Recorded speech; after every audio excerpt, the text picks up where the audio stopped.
छाया आसमान देखो झूमता गगन है छाया आसमान देखो झूमता गगन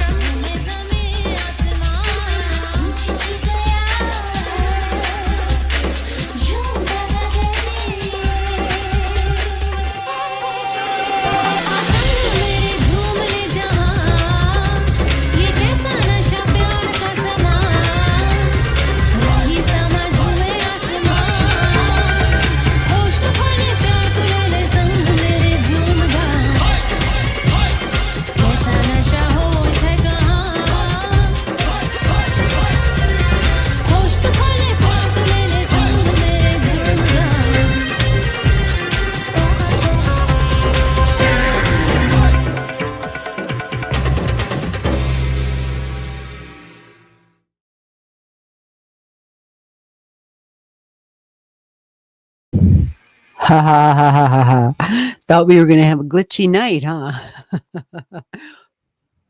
We are here. Hello, hello, hello. Welcome to the Star Room. This is G, and you are right where you belong. It is Saturday. I'm in the States. It's Saturday, August 2nd. Holy crap. It's wild. Whenever the month flips, I'm always in awe. Like, are we actually here? Speaking of August, the private lives. Hold on, I have to make some changes here real quick. The private lives for August is already full. Okay, we're back. Okay. So the private lives for August is full. I think September has a couple openings left. I'd have to double check, but I know there's at least one opening. There might be two. As of right now for September. So email me if you want in on that, because it is limited space. And sometimes they just, like I said, August is full. So it's the last Saturday of every month. If September doesn't work in your schedule, you just email me, because I have people who book, for a Saturday that already works for them. Like it might be 2, 3, 4 months out. So yeah, you just send a message to me, email right below this live stream, and I'll tell you the details. It's a private live, which is set up pretty much the same way this is, but it's just a very small group of people, and it's quite intimate. So with that said, let's get on with our current live stream. And let's see. Can you guys hear me? I should probably said that from the beginning. Probably should have asked that from the beginning. Let me go and find this chat here. That's what I was trying to find. Okay, we got Christy here right off the top. Christy's saying hello. Then Stacy. Stacy, how are you? Hello. Hello. Yeah. Alaska. How are things there? I know things right, didn't get as serious as everybody initially thought, and it's like, how did it not get serious with those numbers? I don't know, but hopefully, Stacy, hopefully nothing serious by you, or really anywhere. I'm so sick of trauma and tragic shit. I'm just done with it. I'm sick of whether I go through it or not. I'm just tired of hearing about other people going through shit, you know what I'm saying? And the suffering, and yeah. I mean, I know life can't always be easy. I get it. But the tragic shit and the suffering, I'm like, God, save that shit. Yeah, are you safe from the tsunami? Good question. Magically Intuitive says hello to everybody. Mystic Road is here. Abatha is here. Christy. Stacy says yes. Yepers. Okay, Stacy, you're good. That's great. Stacy's right on the ball. Anybody passing? She's ready for work. Well, yeah, I got to get to work, right? We got It seems like whenever we have a private lives the following Saturday, the immediate following Saturday is like, oh, better get in there right now while G's there. So let me get to work. Hello, Lou S is here. I see you, Lou. Yeah, somebody was doing some bleach or some crap outside the door. And so I'm trying to, yeah, do a little bit of extra of the smells in here. um, okay, let me scroll. All right, so who? Okay, Stacy does have a list. Well, I appreciate that. Um,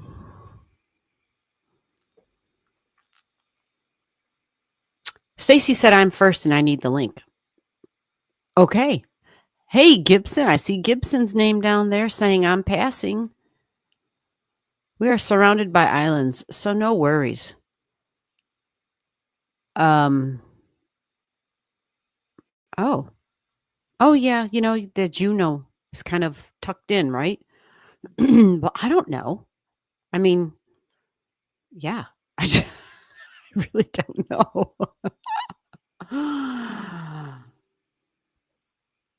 I know, right? Drawing momentum, the trauma,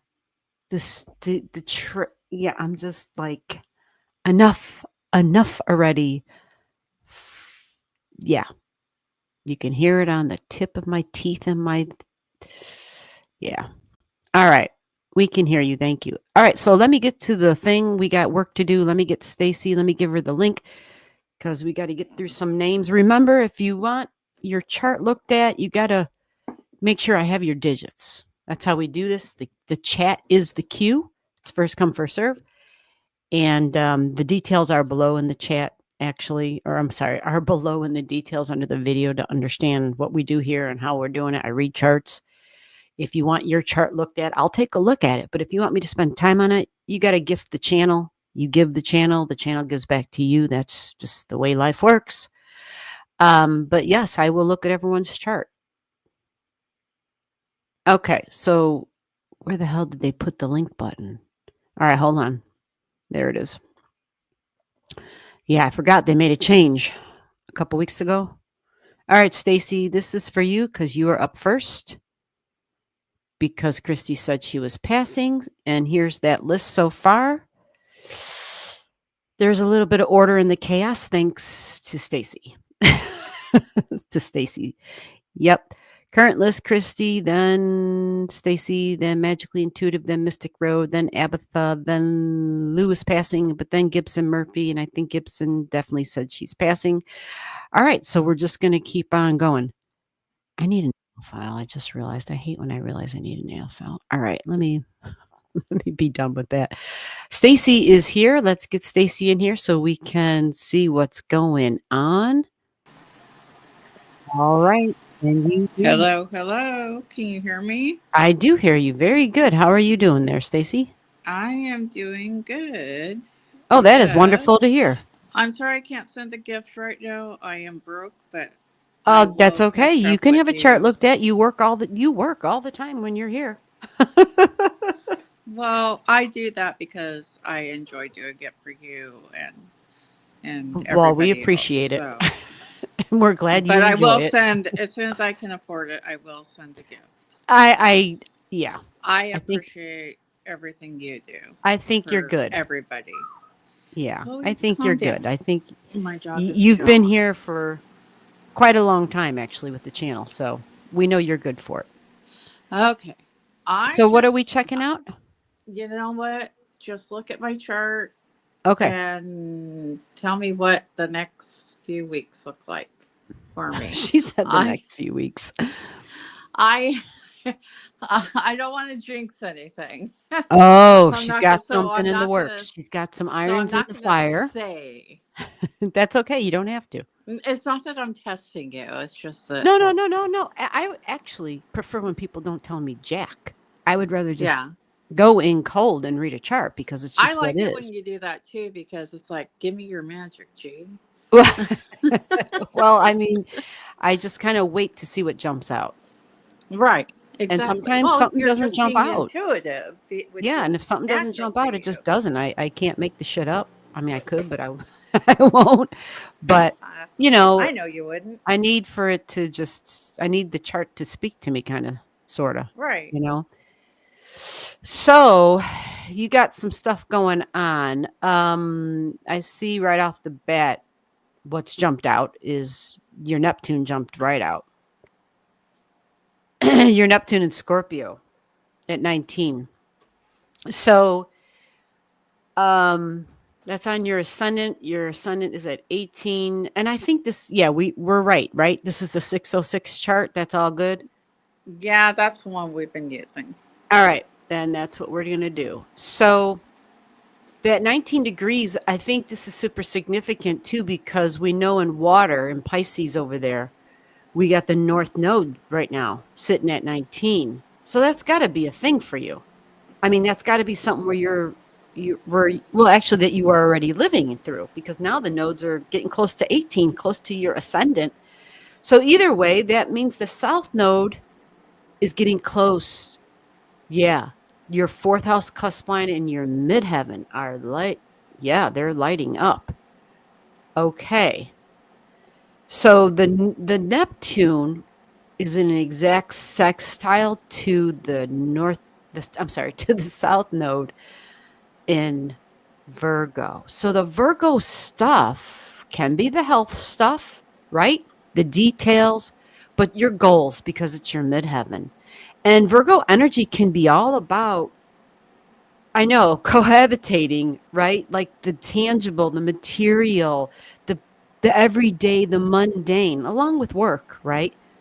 But when a person has that midheaven, typically for a female, yes, the job, the work, the job, the tasks, the job, the day-to-day routines, and just all the little things you got to do, whether your job is literally at home or whether you have to leave the home for the job. But you have that, if this is the right chart, we'll put this way, you have a 15-degree midheaven on this chart, and that is the Mercury degree, right? Yeah. So Right. talking and communication. And so it's also learning. But for a woman, a lot of times the midheaven can be a man if they're looking for a serious partner. It could be somebody that they're looking for long term. Obviously, it could be work and long term stuff with work. It can be both. Okay. It can be both, because you have Pluto and Uranus at that 15 degrees. Close. Yeah, they're right at 15. So lots of talking, lots of communication, options, because it's Mercury, lots of options possibly. And the node getting close to it. Let's see where this Mercury is. Oh, right. And you got Mercury in Leo, and we all know Leo, fun, romance, creativity, but it's thinking about the future. And that Leo degree can be relating, dating, mating. It can be, I want to have some fun and take a chance. It can be that kind of energy. Also on your third house cusp line, you have Pluto sitting there. So values and money. So this might light up that midheaven too, but also love. The love connection may possibly be a thing, because it's about communication again. The values, but it's, the group values is big too, because it's the Aquarius energy, but something new and different, because it's Pluto and Aquarius sitting, getting closer and closer, right? It's close to that third house. Your third begins at 256, and you got Pluto at 222, but it's a retrograding Pluto. And this Uranus energy over here at 15, talking and communication, well, it rules the third house for you. You see? So something unconventional and different. And I know in the past you mentioned something with group energy that you were kind of getting into other than here, which is great. Plus, look, she's got Uranus going through their seventh house. So there's a lot of opportunities, not just working in the group energy, but also for maybe finding somebody new, possibly partnerships. And if it's not personal, possibly professional, because it's here in the chart. And you had Juno at 0 degrees in Gemini, and this is where Uranus was sitting. Uranus has actually already passed over this, and I think we talked about that.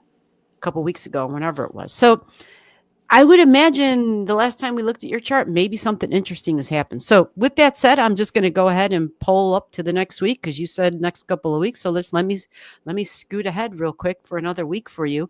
You know, Mercury's still going to be. Okay, I'll let you know what's going on at the end. Well, that's okay. You don't even have to do that because we're kind of pressed for time. It's all right. Okay. We got Mercury standing still in a week. Mercury is going to stop retrograding, but it sits at that 4 degrees. It doesn't move. It will sit at 4 for actually quite a long time. It'll feel like an eternity. So the information, the news, but you know, options and choices. And again, it's in Leo. So children, fun, joy, creativity. This could be something about spirituality and religion for you because it's in your 9th house, but the future, possibly travel plans. But I'm thinking maybe something fun. And I know the family and the dad and all that stuff gets lit up with you for Leo. Energy in the 9th house and the history in the past and stuff like that. But we have the sun and the authority figure traveling through Leo too. But again, Leo energy can, it can be a little bit of that, the romance stuff. If you're out looking and seeking and entertaining. And then look where Mars goes, right? Mars goes to Libra, relationship energy, and your 10th house. So I'm hoping maybe it's professional, maybe it's personal, maybe it's both. That would be great. But you got new and exciting stuff going on in partnerships in your 7th house. It's personal. It's personal. Okay, well, then it's personal. Good. You've got Venus in Cancer energy, and it's conjunct Jupiter. Ta-da! It's conjunct Jupiter in your chart. Now, all of us, just so that we're clear on this, we all have Sirius, Sirius, in Cancer at 13 degrees. A lot of folks might not realize that in their chart, but what they would want to do is look for the 13 degrees in the other water signs too, 13, 14, 15, 16, 17 even, and you might have a huge benefit. For you, you've got Venus going through the house of deep connections, of history and the past and soul memory. And you just had a Jupiter return. Yeah. So you're starting a new cycle, and it's in the 8th house of deep bonds. Okay. So this same energy carries through for you for the following weeks. Because that Jupiter that I just spoke of, by the 3rd week, I mean, we're talking August 16th, Jupiter's now at 15. Well, Jupiter's not a fast mover. So Jupiter was trining your 4th house cusp line. You have 15-degree 4th house cusp line.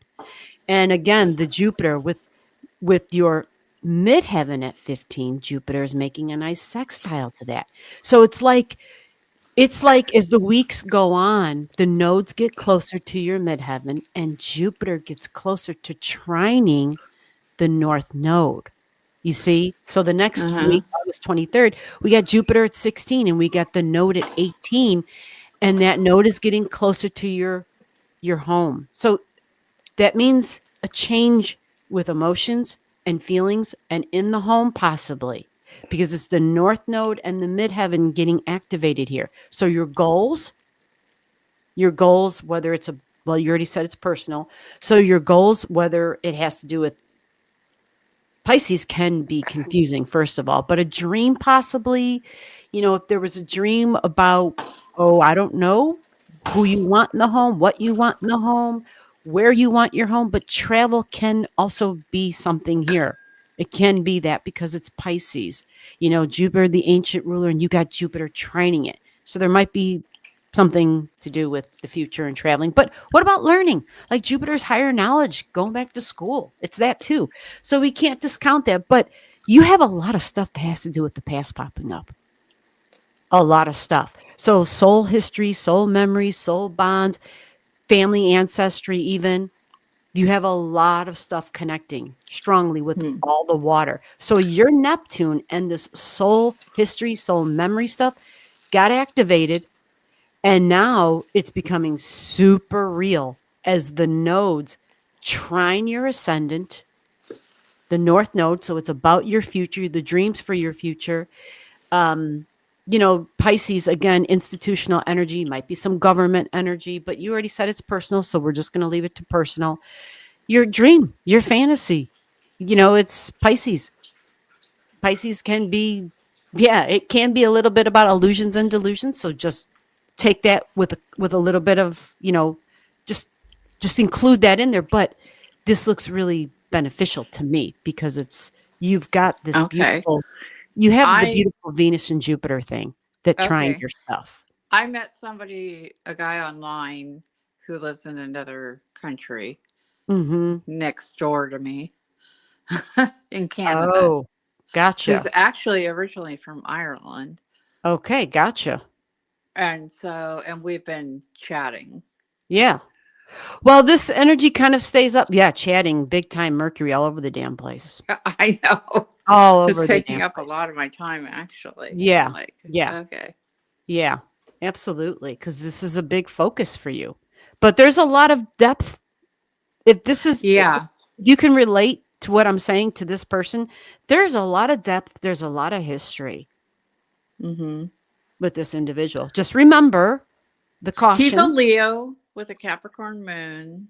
There you go, Leo sun, and you got Leo, you got Mercury and He's a the sun Libra, going Mars through there. and Libra.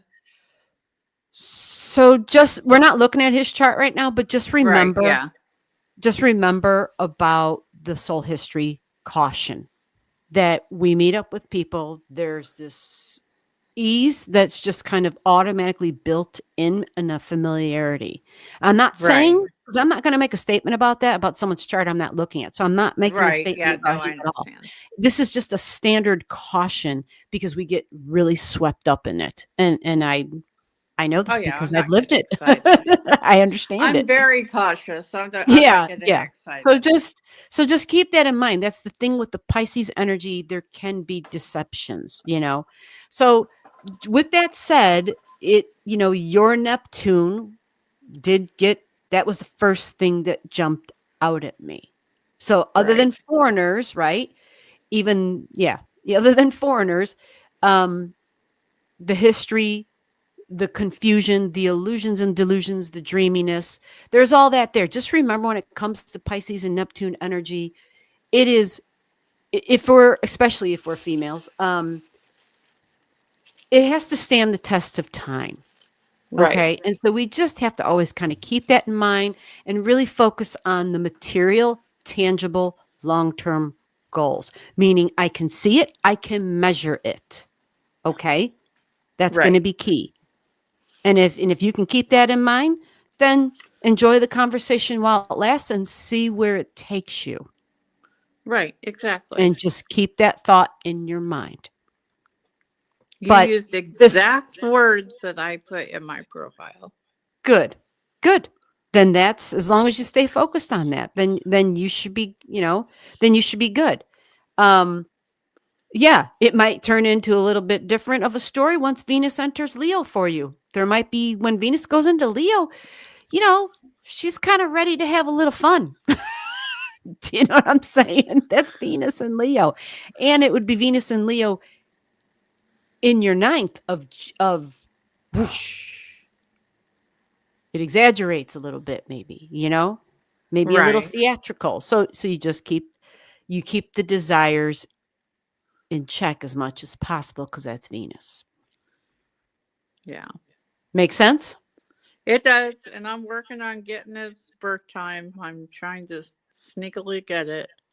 So when I Oh, well, if do, you have to sneak it, then maybe that's not a good, maybe then, yeah. well, I'm going to have to come out and just tell him, hey, one of my interests in life is astrology, and which I'm ready I would for. think so. I mean, because it is definitely a part of your life, and if that person can't handle that, well, then that's probably a good indicator for you to realize, to see like, oh, this would make a big, for some people that would be a complete, it would create a A problem where red flag and be like, yeah, yeah, for some folks, weirdo. yes, for some folks, they'd be like, oh, and it's like, oh my God, if you only knew. If you only knew.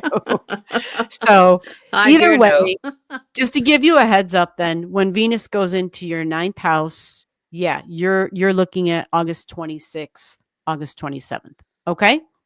Okay.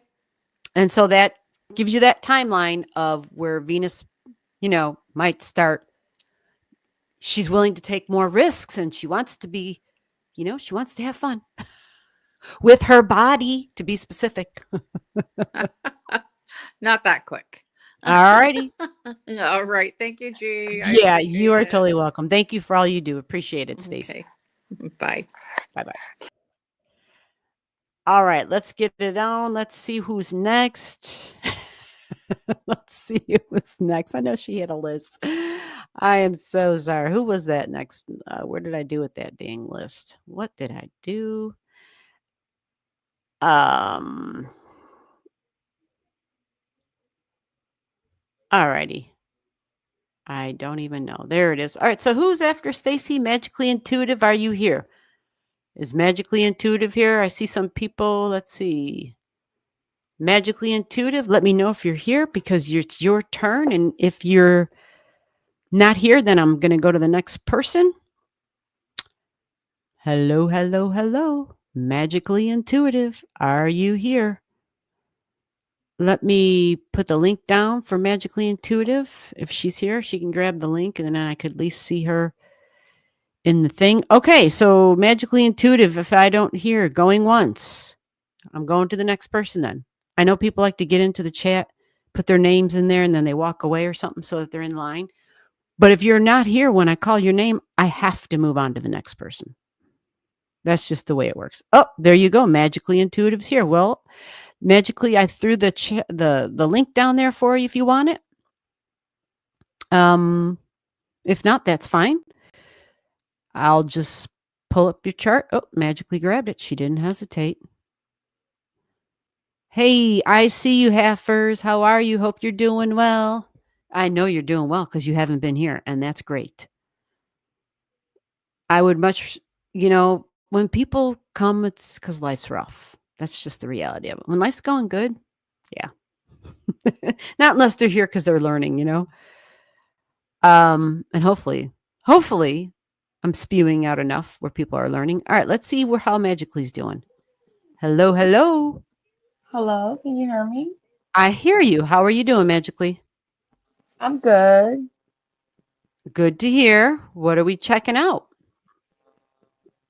I wanted to check out my August.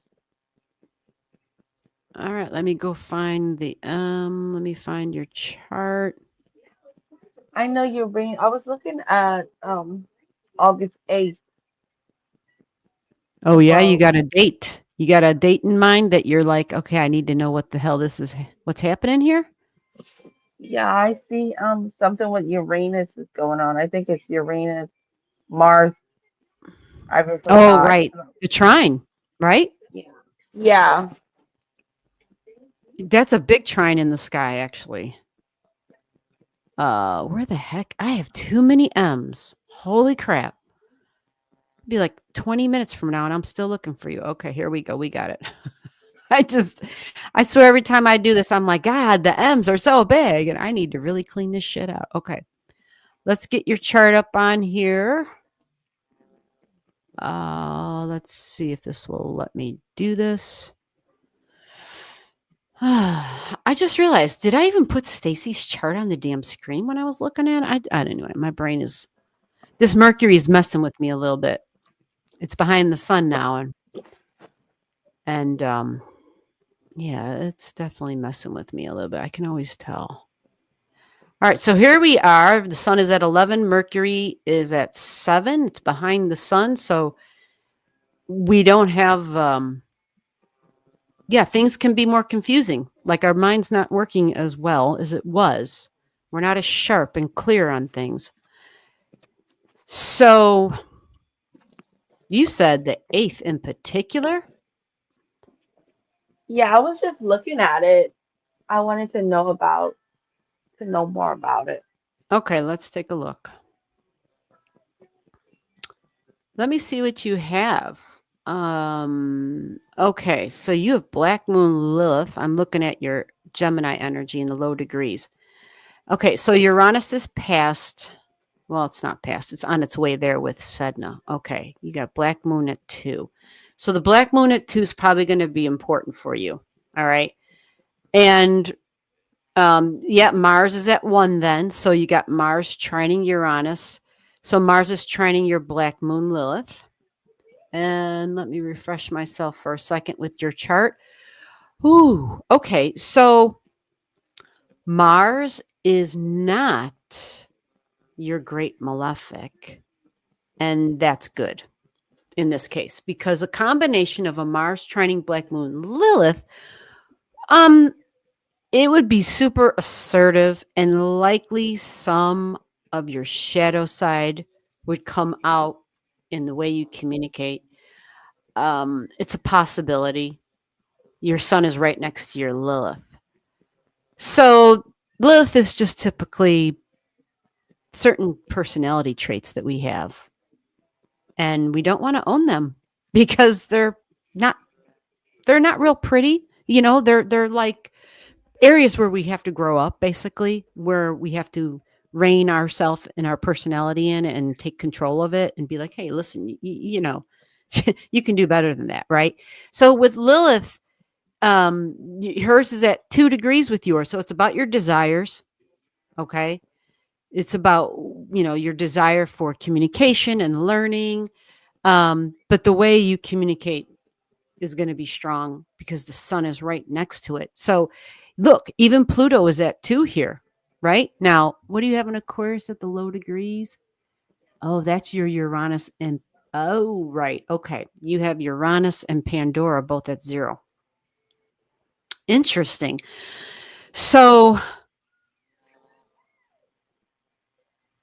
yeah, we've talked about this before, right? Where stuff suddenly kind of happens. Yeah. Okay. All right. So, like I said, thankfully Mars is not your great malefic. This is good, because I think this would be really tricky if it was, because it's triggering your Uranus. And I'm going to tell you, I would go before the 8th. Because Mars at the critical degree, when Mars is at 0 degree, it's going to be strong. So we've got August 5th. Okay. August 5th, August 6th, the days leading up to, did we lose you? No, Crap. I'm here. Oh, you are? Okay, great. I'm like, okay, this is the most important part. And she's gone. Yeah. This is the days leading up to the 8th that are going to be triggers, because, you know, Mars is a trigger planet. Okay. And so it's Okay. triggering your Uranus and your Pandora's box in your 9th house of beliefs about your future. It's an Aquarius energy. So friends, let's see, and your Lilith and your sun. Let me see what else is going on just to, okay, Mercury at 5, Venus is there, Jupiter. Okay, so Venus and Jupiter have not created that connection yet, but they will. So maybe that's why you were at the 8th. Well, I think when Venus and Jupiter connect, August 7th, August 8th, in your chart, you've got Venus and Jupiter connecting. And that's a benefit, okay? But it's the days leading up to that might be tricky with communication. And it might even have to do with just your mind and the conversations you're having with people. Are you still here? Yeah, I'm here. Okay, you are. Yeah, I just keep seeing a lot of weird stuff going on over there. Like you're, No, not you I'm here. specifically. Okay. So when the 8th comes around, you're going to have Venus and Jupiter conjunct. They're going to be close enough because you have a house cusp line at 10 degrees in Cancer energy. So it's already, there's an activation there for you. You don't have anything in Pisces or in Scorpio at 8, 9, 10, 11, 12, 13, 14. You don't have anything in those in the other area. But in terms of talking and communication and my mind, right, and learning, Jupiter comes with Venus. So it can smooth things out. It can be beneficial. It can be pleasant and desirable communications. But it's the days leading up to it, the 4 or 5 days leading up to it, that there would be some caution for me in my mind if it was my chart. because Mars is really aggressive and assertive, and it touches your Humea. You have a Humea right here at 0 degrees in Libra, so it's personal relationships. These are, people who we're committed to in some way, whether it's personal or professional. It is in the 5th house, so it could even be with children. All right. But Mars can, it takes action. So whether it's, Mars connecting with Uranus, that can be sudden and disruptive. What you have to do anytime Mars and Uranus connect, because it's connecting to your personal Uranus and the Uranus in the sky, you follow? You have like double Uranus energy happening here. This Mars is kind of being inundated with like lightning bolt energy. And so we really have to watch our own actions that we take. I would be cautious with technology, online, but anything that is man-made, because that's Uranus energy. It's an invention, man made it, but usually like bigger items. For you, this could be automobiles even, because it's in your 5th house, is where this transiting Mars is, and then Humea.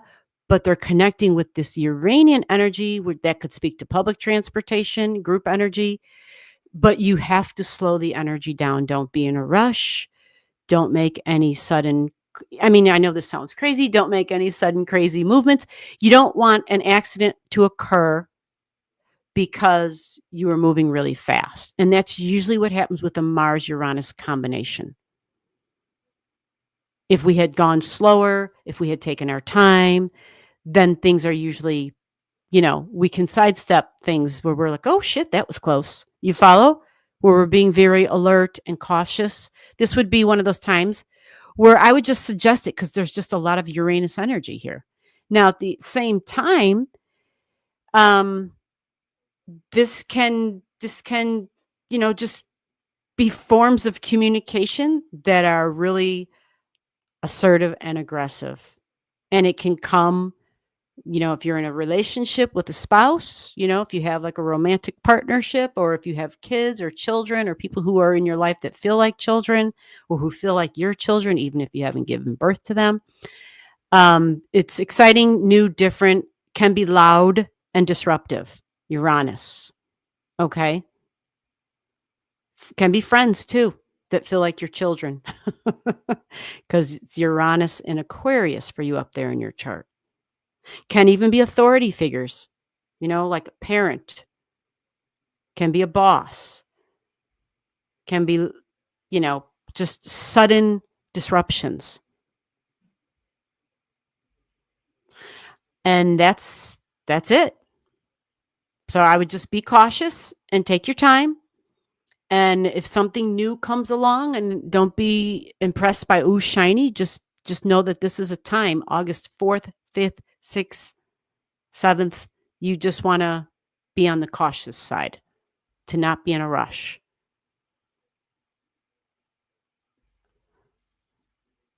All right. So we definitely lost her. So I hope that you were able to hear.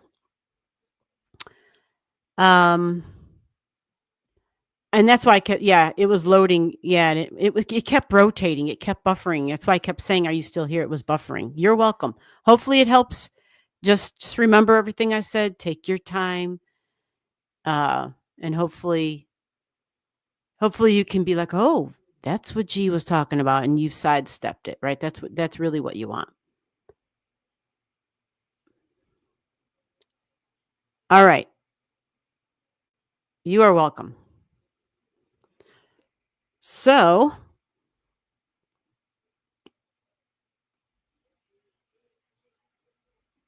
all right, who's next? I think it is. Let me see if this works. It's always freaky when I look at this stuff on YouTube. Everyone's got these badges. Who's number one? It says Haffers is number one, by the way, folks. I'm just saying. Haffers is number one. Lou is number two. Stacy, it says you're number three. How high does this stuff go? Do they give a number 4 or they just do the top 3 people? All right, let me mind my own business. Let me move to the list. So, Mystic Road. Are you here, Mystic Road? Going once. Mystic Road, it's your turn. Mystic Road. Are you out there? Let's see here if Mystic Road is in the room. Hello, hello, hello. Mystic Road. Going once. Yes. Mystic Road, it's your turn. I'm going to call your name one last time and then I'm moving on to the next person. Are you there, Mystic Road? I know some people, depending upon, their internet stuff and the speed and all that, there can be a huge delay for some people. I get it. There's Mystic Road. Don't go by crowns, they change numbers. Don't go by crowns, they change numbers. Well, I only saw the crowns on my phone. I don't see them here, but I'm just asking. Like, do they go higher than the number 3? All right, Mystic Road. Did you want the link? Let me get you the link. And let me know what I'm looking at for you. And all right. Oh, this is Francesca. She slipped right past me. I didn't know this was Francesca. I think this is Francesca. That's who grabbed the link. Oh, it is. She put it up there like that. Good job. That's all I need. Very good. Excellent. All right. Hello, hello. Hello, hello. How are you doing, Francesca? Good, how are you? I'm hanging in there. What are we checking out for you tonight? So I just wanted to know more about my love life. All right, let me Anything turn kind the of volume up a little bit. It was super loud a minute ago. All right, let me see your more about the love boat. Does anybody know about the love boat? I I do. know I'm dating myself, but that's okay. All right. So I got you under Francesca. Is that right in my charts, in my system? I think Yes. that's right. All right, let me go back to the Fs. The love connection for Francesca. She's like, what the hell is going on? Well, there's a Mercury retrograde in Leo. Where the hell are the Fs at? I think I scroll so damn fast, I pass them up. I don't think I have a lot of Fs. And I zoomed right through them. Yeah, I have maybe 10 or 15 Fs in here, and that's it. I wonder how Fairy there is doing. I see her name here. We haven't seen Fairy there in a while. Hope she's doing good. There's Francesca. Look at that. All right, we got you. Okay, let me get this in here. Okay, it's not. Is it doing it? Let's see. Bam. Excellent. Okay. I agree. Don't go by crowns, right? It's I don't know what those crowns mean. I think it just has to do with the amount of times somebody comments or something. I don't really know. All right, so we're learning about the love life of Francesca, everybody. Well, I feel like I know a lot about your chart in terms of that because we've looked at it. We've been looking at it for, I think ever since the first time you came, that was the top, I think that was the question or the question all the time, matter of fact. The Saturn retrograde, right?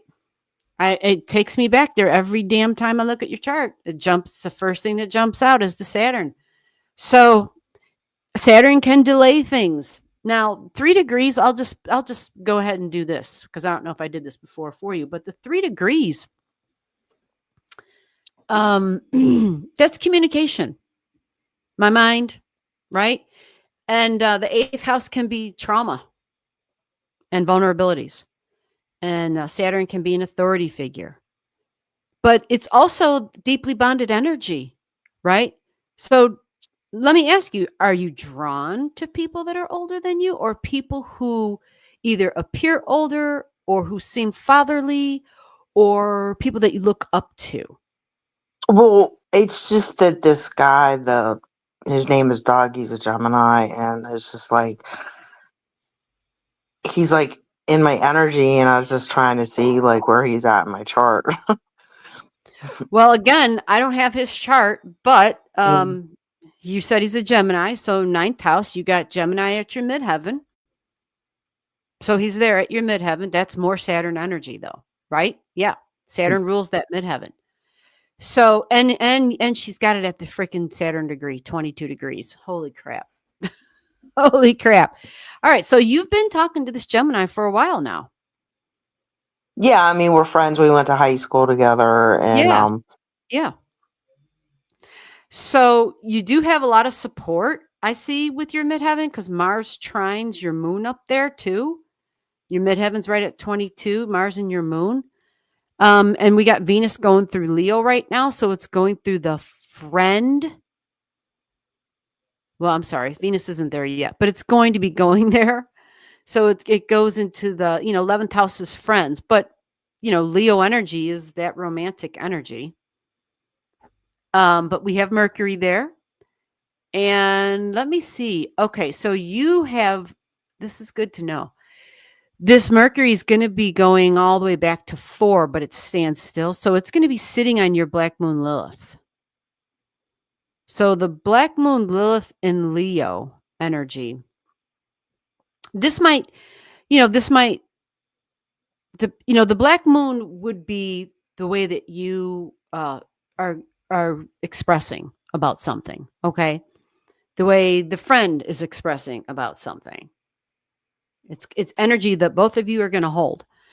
So because it's a black moon, there might be some stuff with the past again. And when I talk about the past, especially with a chart like this, it's not just about when you were kids or when you went to school together.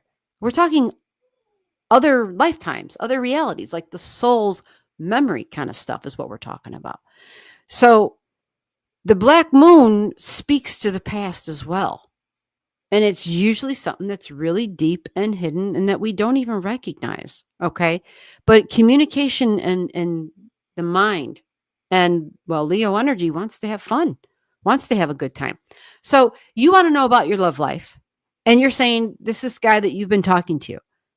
Has it been strictly a friendship kind of a relationship, or is this person available for a long-term serious No, relationship with you? no, he's 'Cause not I think available. yeah, I thought you said that is this the same guy that's with somebody or something? I mean, there's been a lot of people, not just you. There was a common theme for a while, though, where a lot of people were talking to people that were already in relationships with other people. And so is he one of those people? Yeah, he's not available. Okay. So what you're saying is you can't get him out of your mind. Is that right? Right. Hmm. Okay. Because of the history, whether it's got anything to do with whenever, okay, because of all the timelines, let's just pretend time doesn't exist. Either way, there's history there, okay? And it goes beyond. So it's deep, and it's that same familiar stuff that I was talking to Stacy about when we meet people and we have those deep connections. It can be difficult to walk away from them. So if you're mulling over the prospects, the possibilities of a love life relationship with this guy who's not available, that's, I guess, what I'm asking you. Is that your question pertaining to him, or are you just saying in general? Pertaining to him. Okay. So for you, then, you're thinking, because you two have been talking, so maybe he's in a relationship that's on the rocks, that's not going as wonderful. I don't know, and you don't have to divulge. But I guess, well, let's just take a look and see if this actually occurs and turns into the love connection that you're hoping to have with this person. So Venus goes into Cancer. It talks about the past even more. I said Venus going into Leo. Venus just entered Cancer right now. So for this entire, for a nice amount of time, you're going to have Venus going through here. Now, the question is, where does Venus and Jupiter? Oh, okay. So Venus and Jupiter they will aspect, they will trine your vertex in Pisces at 12 degrees. That does happen for you. You also you've got something hiding there, and I got to know what that is because it's connected to your vertex, but it's right next to your north node. Hold on a second. Let me get the software to show me what that is. Oh, it's Cheroklo. Okay. So Cheroklo is right next to your vertex. And what's tricky is that your vertex is at 12, which can be confusion, okay? It's Pisces degree.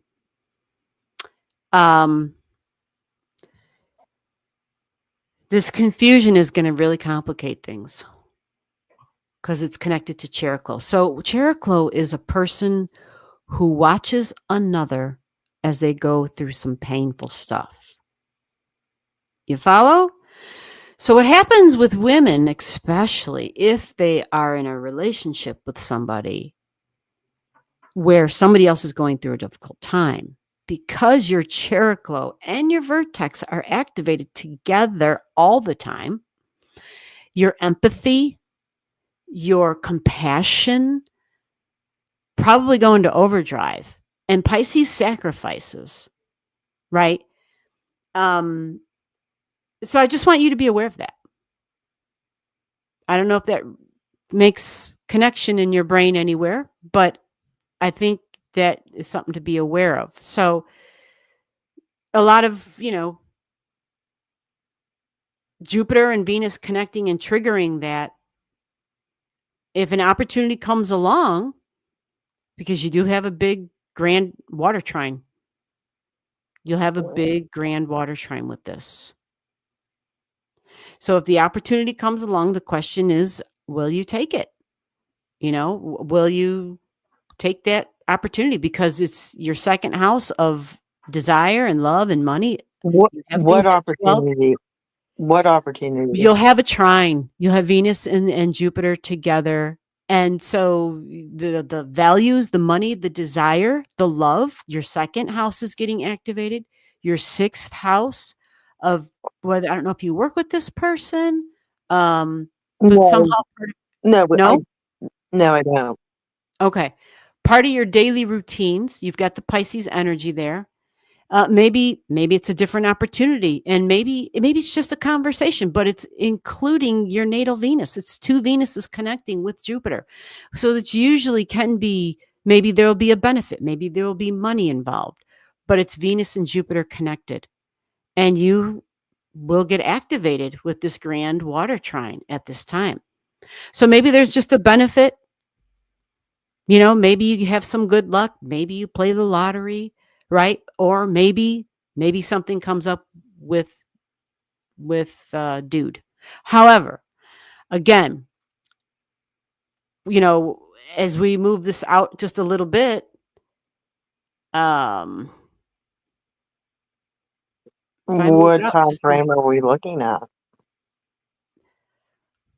Well, Venus is starting. Venus just got into Cancer, so the energy is starting. And within 1 week's time, we'll have Venus and Jupiter like this. Venus is at 11 and Jupiter will be at 13. And so your stuff's already gotten activated. So you're talking the next 7 days, you'll have Venus creating this nice trine, nice water trine in your second house of money, of shared values, of desire, Scorpio energy. You have stuff at 12 degrees in Scorpio, and that's where Venus and Jupiter are activating that. And then you've got that vertex there too. Now, the vertex can be it can just be an opportunity where a door and a window open type of thing. You bump into somebody, there's a conversation, it can be anything. It can be a phone call from a stranger. I mean, who knows? It's vertex. It's fated energy is what it is. So The 12 degrees, again, there can be confusions, but maybe it's government energy. Maybe you were waiting on something that had to do with the government. That could come into effect here too. Whether it's work, you have Pisces in the 6th house, hospital energy, health energy, I right? just got a new job, like another part-time job. Mm-hmm. Well, that's good. But what about I know there's eclipses coming in September. What does that Yep. mean for me? Say that again. What does the eclipses mean for me in September? Well, for right now, we're going to wait on that one. Okay. Come back Okay. next week. We'll dive into that a little bit further because I have an eclipse video coming out, and Okay. nobody will need to watch my videos if I dive into the eclipse. But I can tell you that for you, yeah, you have something at the degree of the eclipse coming up. You do. Yeah, I'm pretty But here's the nervous thing. about it. Here's the thing. With the eclipses, if we have something within 2 degrees, you're already in the energy. You're already in it. You understand? You're already in it. Right. Okay. They start taking effect a year in advance.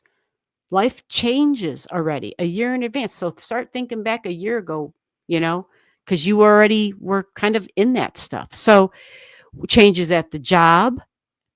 It's an eclipse in Virgo. My daily routines. You follow? Yeah. So, yeah. Come back next week. We'll look at it then.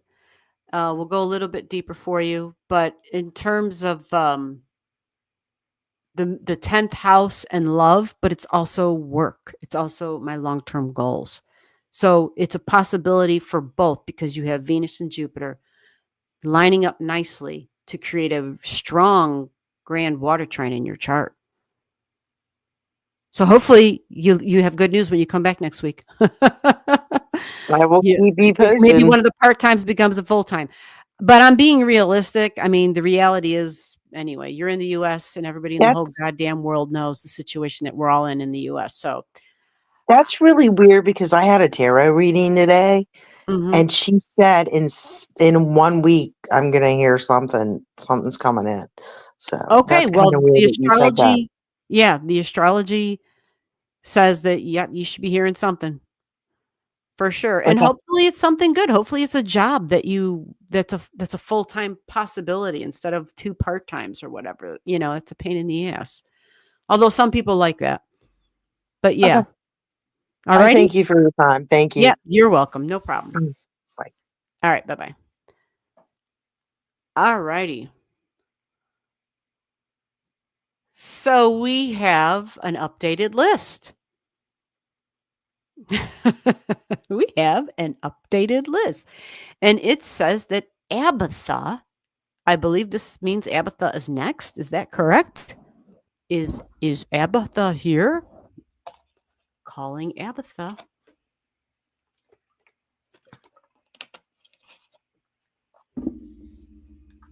Will Rogers. All right. Is Abatha here? Abatha, come on in. If you're here, let me know. Going once.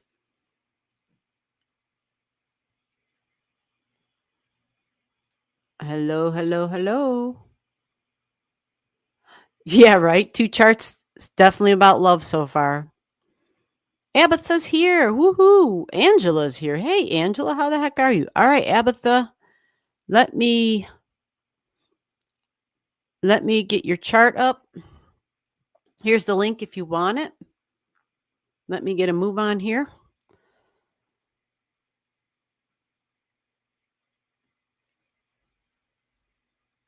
Man, it's already 10:30. And I've only looked at 2 charts. Is that right?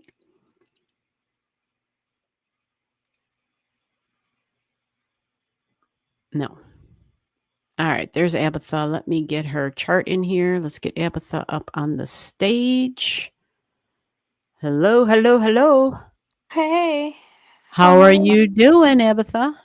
I'm good. How are you? I am hanging in there.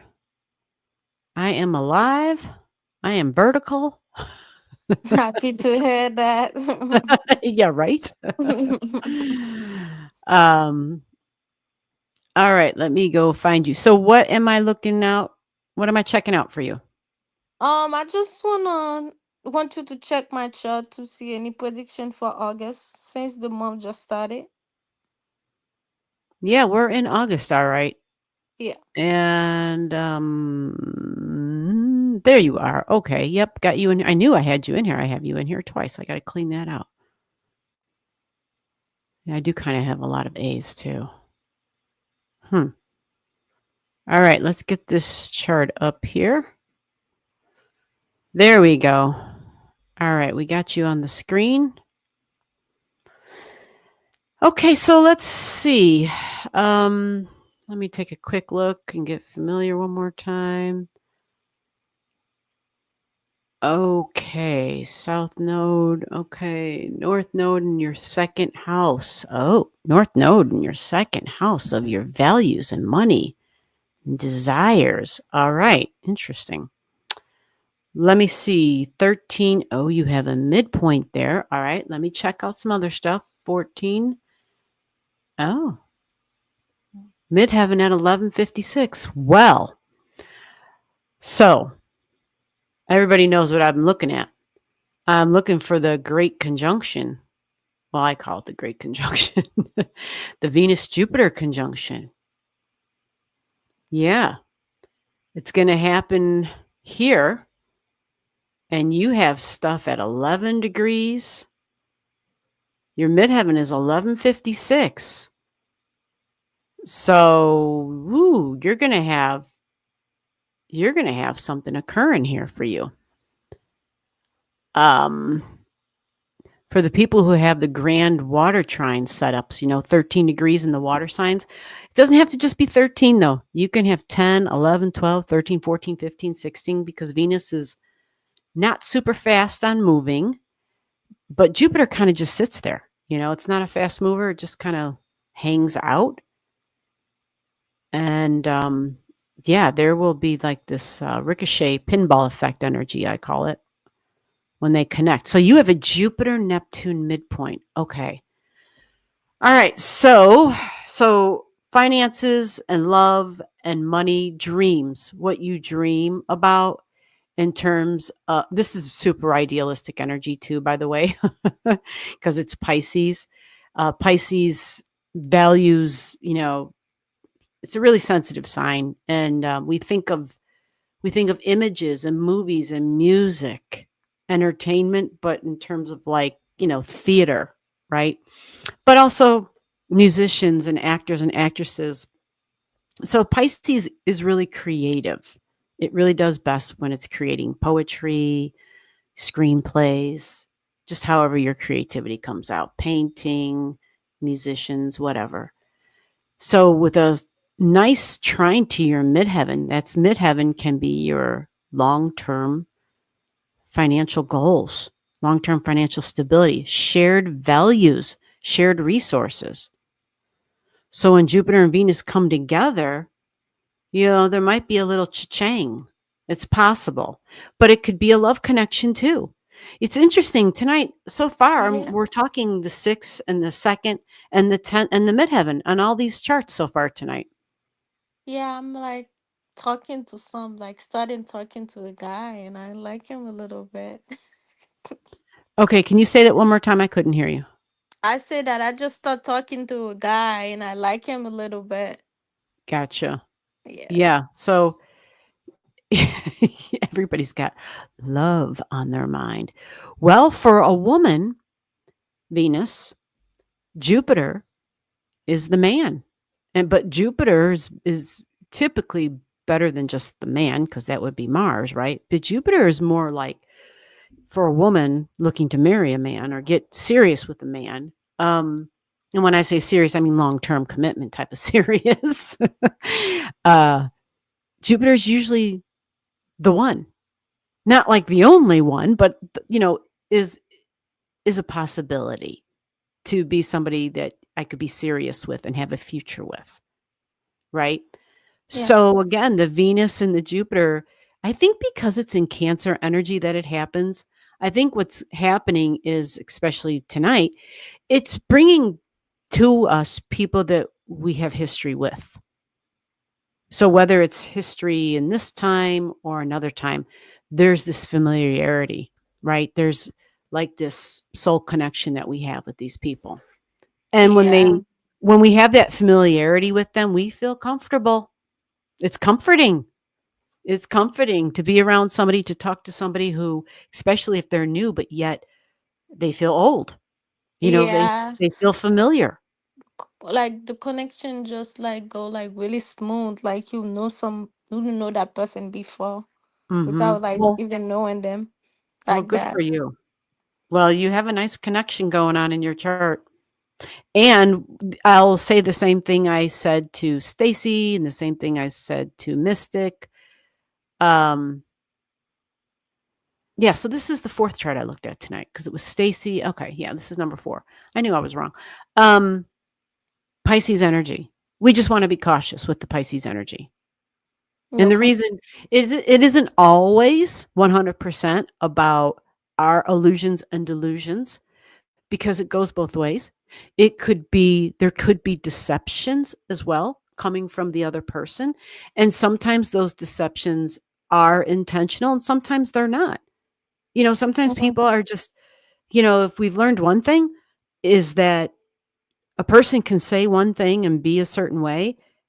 And by the things they just said, we make assumptions about them. And then we find out, whether it's a week or a month or a year later, that we were really wrong in our assumption.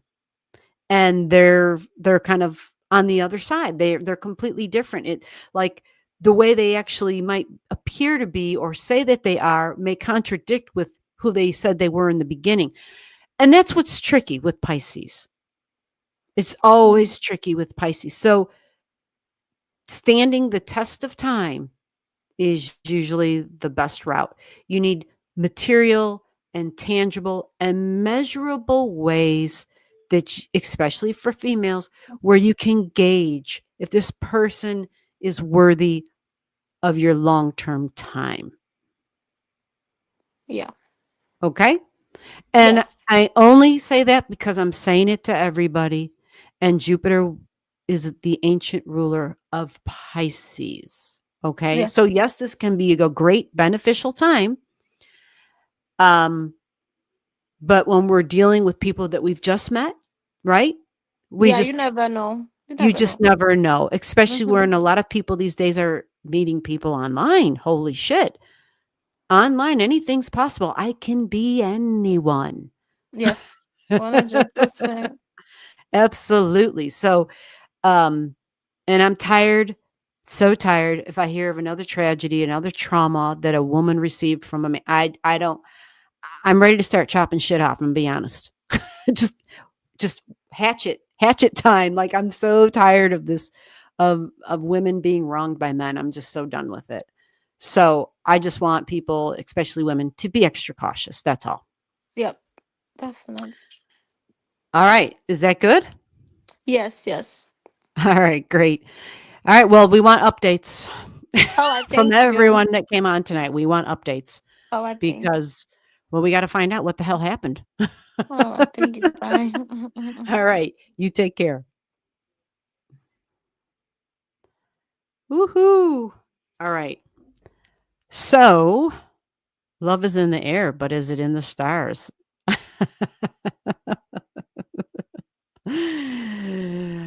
Well, when it's Venus and Jupiter connecting, leave it to females to be like, "Oh, it's love." Not to say that it can't be possible, but I just feel like, I don't know, females tend to, we tend to sacrifice, we have that mother thing, and we tend to naturally go to the mothering thing, especially if we're watching somebody else going through a hard time. And I hate for females to get caught up that way. And that's usually what happens. And it's like, don't even do it. You do that for your children and no one else. It's not about being mean or cold hearted. It's about being smart, not being taken advantage of. And it's hard when the instinctual drive is just automatic. And for women, that instinctual drive is really like I'm in mother mode, especially for women who don't necessarily, because I know somebody who really hard time in relationships with men. Not that she would have a hard time getting into those relationships. That wasn't a problem. And not a hard time, being in the relationships. I mean, nothing, is stress free, but just really involved in a lot of abusive relationships. And this was someone who really, I think, felt that it was their job to like help nurture this other person who's supposed to be your equal, and then women don't realize they're being like a mom, because some women like that, and so they don't, I don't know. It just becomes, it's just way more complicated for women, I think. So with that said, I'm going to get off my freaking stool and find out who the heck I'm talking to next. Let's see. Who is next, by the way? Where's my freaking thing? At Nowhere. Hello. No, I don't know who Nowhere is. I'm not even going to the L word yet. Friend first. There you go. Absolutely. Because the L word turns into, well, which L word? Lust? Love? Absolutely. Open wide the Pandora's box. Oh, God, we don't want to go there. We don't want to go there. I mean, I get it. It's important that that box gets open so we know what we're dealing with. And boy, I think ours opened up, didn't it, for the United States? I think it did. Hopefully people are like, oh, shit. Okay, now we know. Okay, I'm babbling. Where the hell's this? Okay, who is next? Okay, she's got a list. Okay, Drawing Momentum, you're next. Are you here? I'm sorry. I didn't mean to keep babbling. And I know she was saying something, and she was probably saying, she was probably like, I got to go to bed. What did she have to say? What are you, Drawing Momentum, are you here? I'm already running behind. I need to get dinner started. Oh, say Drawing Momentum. Did you get dinner started? Oh, well, you're sweet. I love listening to G's voice. Well, that's nice of you to say. Most people use it to go to sleep. I think people used to do that when I had those longer videos. But not one person has asked me why I don't have longer videos anymore. So I realized, yeah, I guess I should just leave them where they're at. And nobody's missed the longer videos. It was probably, yeah. It's so soothing. Oh, well, you're very kind. Thank you very much. Are you here? Oh, yeah. She's like, I'm here. Yeah, we're ready for you. Oh, drawing's passing? Wait a minute. Maybe not tonight, but thank you so much next time. Okay, that's not a problem. No, it doesn't have to be. No pressure. Oh, Lord, I'm so confused. Why does this happen? Are we doing with you tonight or not? I'm so confused. Can you tell us how you learned astrology? Yeah,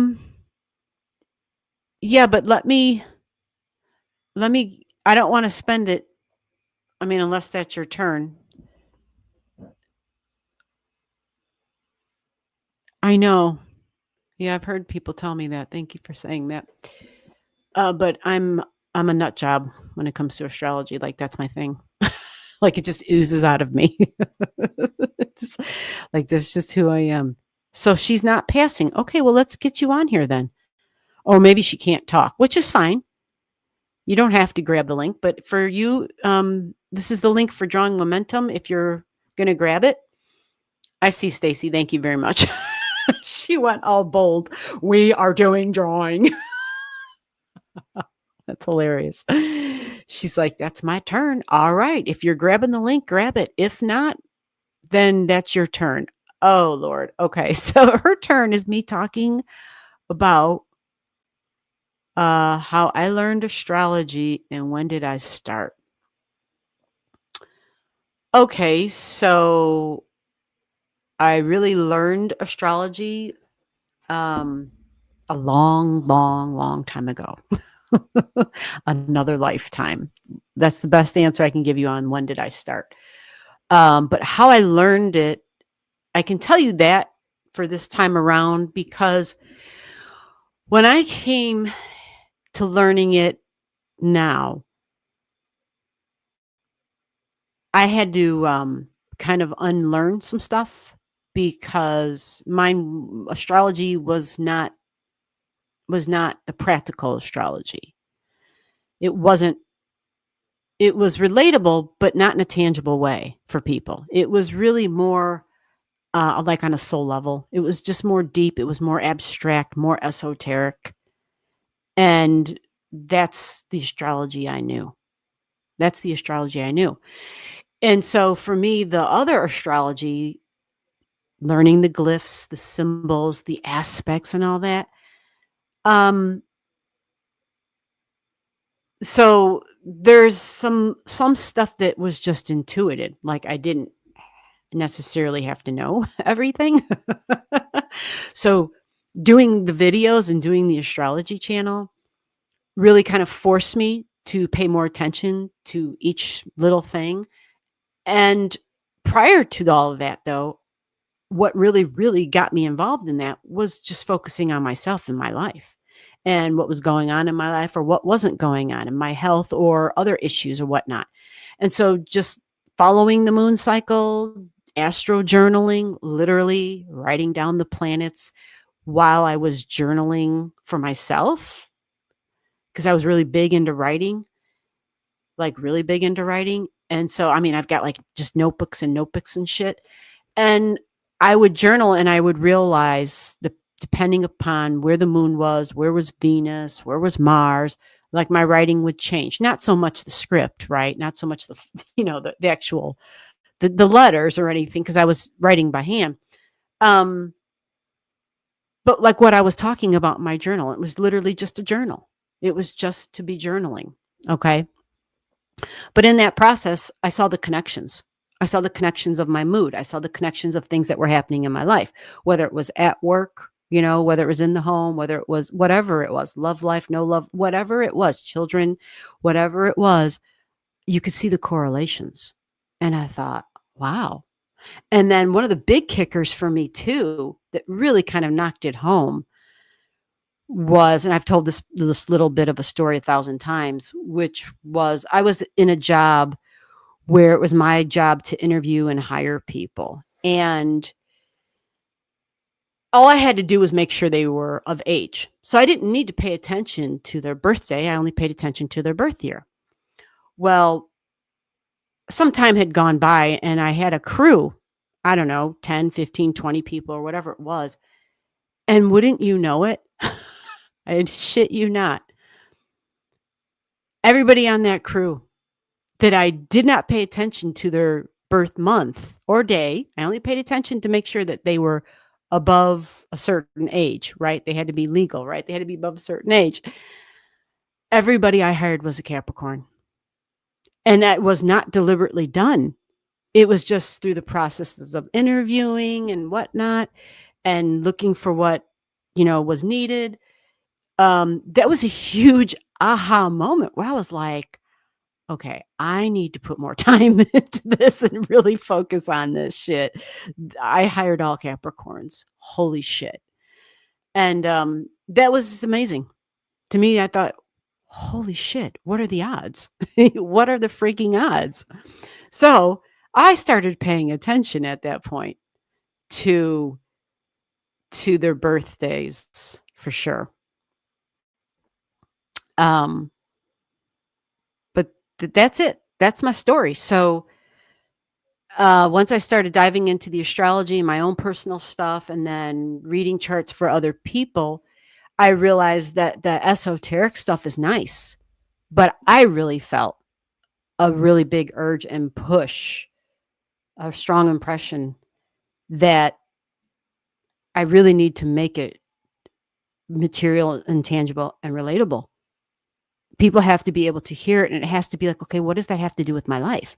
Not everybody is focused on their soul's journey, because, well, we have to work, we have to eat, we have to raise babies, we're in relationships, we got to keep a freaking roof over our head, right? Like, there's all these life things that we do in these physical bodies that we need guidance and help with. And yeah, I thought, okay, so I really have to figure out in a way where it makes sense so that it can apply to people's lives. And that's my story. I'm sticking to it. All right.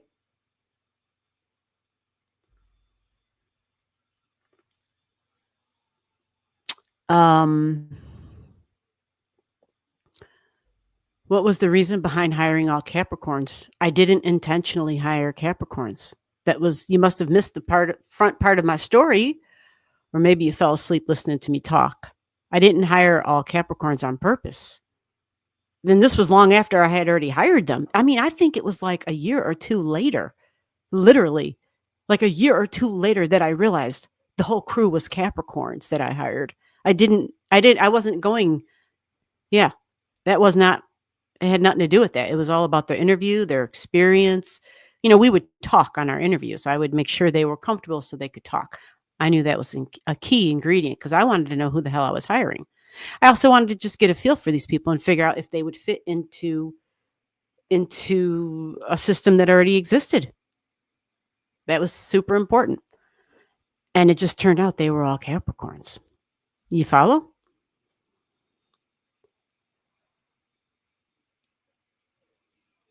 Yep. You're welcome. She said, we're tough. They work. They're serious about working. And that crew was freaking phenomenal. It was phenomenal. Made my job a hell of a lot easier. I can tell you that. I was like, God damn, I should have done this a long time ago, and I should have done it intentionally. Made my life easier. All right. So, Ange, is that right? No, wait a minute. So,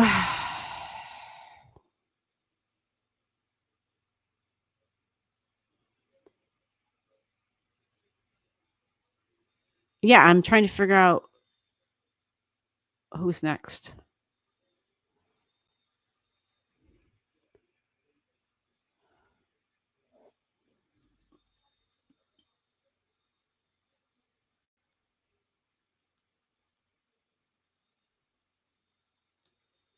Okay.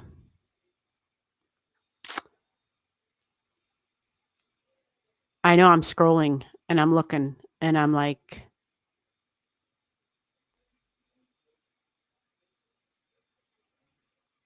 yeah, so I think it's Angela. I mean, I just wanted to double check.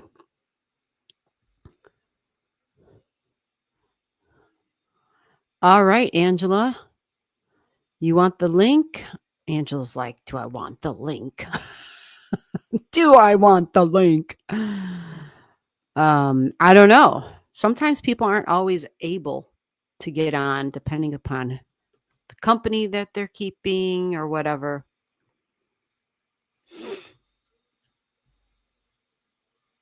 So, Angela, if you want the link, this is for you because you're next, it says.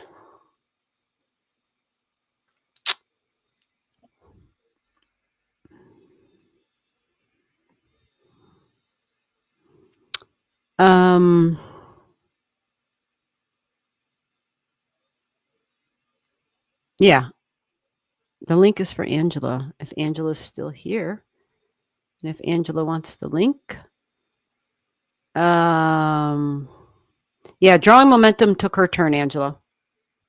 Her turn was me talking about me. That was her turn. I think she's multitasking, and that's why. But she didn't pass her turn up. You can use your turn how you like. It was smart. It was definitely It was a Capricorn move, that's for sure. Hello. Angela, Hi. how are you? Oh, I'm doing. Thank you for asking. Well, yeah. I do believe that drawing momentum wanted to take her turn, so I apologize if I'm cutting in front of her. No, you're not. That was her turn. Having me Okay. talk about myself was her turn. That's what she asked I love for. hearing your story, though. You must attract a lot of Capricorns. Um, it turned out that way. Well, I used to interview an assload of people. An assload. And yeah, it was just wild. Because I could have an opening for like 1 or 2 people and I would interview a shit ton. You know what I mean? And so it wasn't Yeah. like it was one massive hire of 15 to 20 people at one time. That's not how it happened. It was over time. Right. It was staggered. Do you know what I'm saying? So Mm. when the couple of years went by, I was like, I stood there with my mouth open when I realized it. And I realized it because Yeah. we were all talking or something. It was a slow time and we were just chit-chatting and somebody said something about their birthday was coming up and another person was saying the same thing. And I was like, holy shit, they're all having their birthdays at the same. I'm like, what the hell? And everyone just started talking. And I was like, oh my God, this is crazy. It was so That is wild. crazy. It Yeah, and was. apparently we have a lot of Capricorns in the room too, so that's pretty interesting as well. Yeah, it's very interesting. Yeah, I know.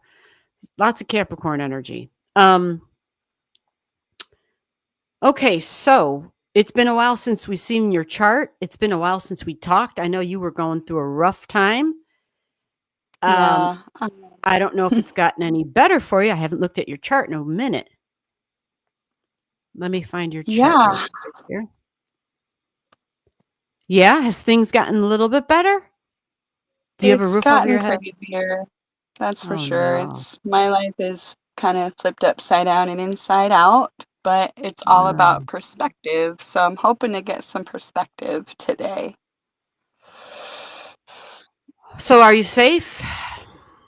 I am. Thank you for asking. Yeah, that's important. And you're But you were mentioning the Jupiter-Venus conjunction. yeah, everybody's like, where is this in my chart? Damn it. Bring it on. Let's see it. Oh, it's not on the screen. Let me get you on the screen. There you are.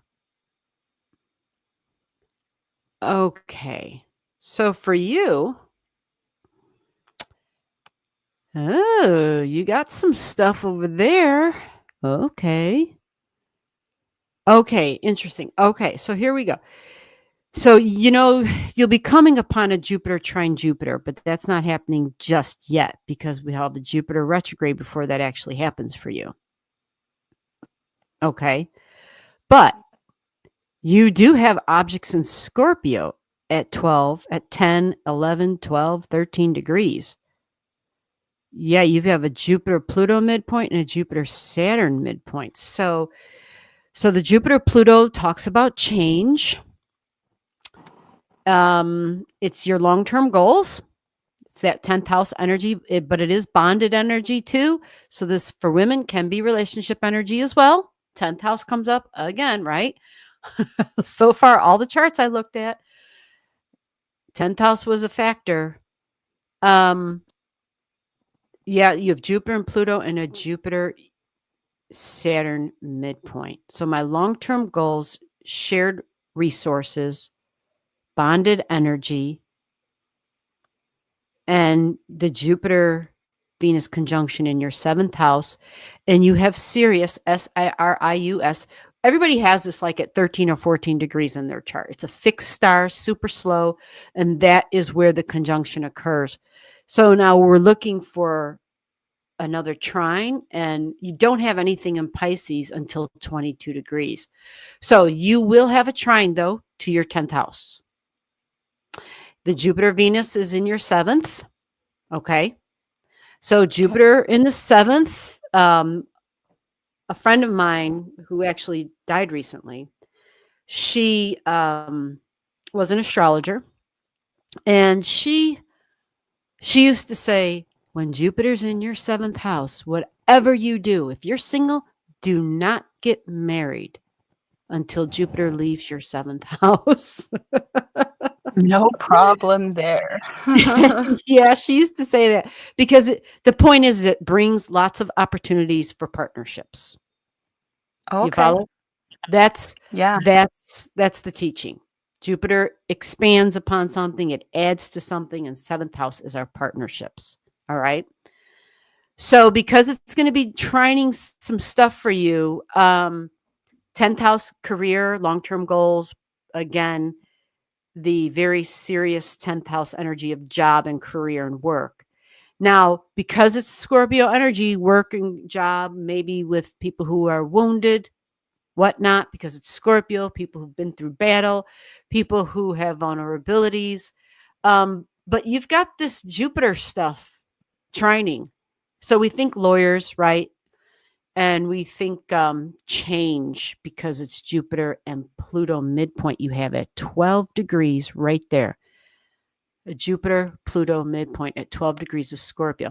So that's institutional energy, 12 degrees, right? It's confusing energy too because it's Pisces. So it's very sensitive. But yeah, government energy when we think institutional energy. And change, a deep change about shared Yeah. resources. So let's see what else is happening at that time. Let me move this up a little bit because I didn't move it up for the event. And here it is. This is good enough. Venus at 11 is close enough because you got an object at 11 over here in Cancer. You've got Sirius there. Okay.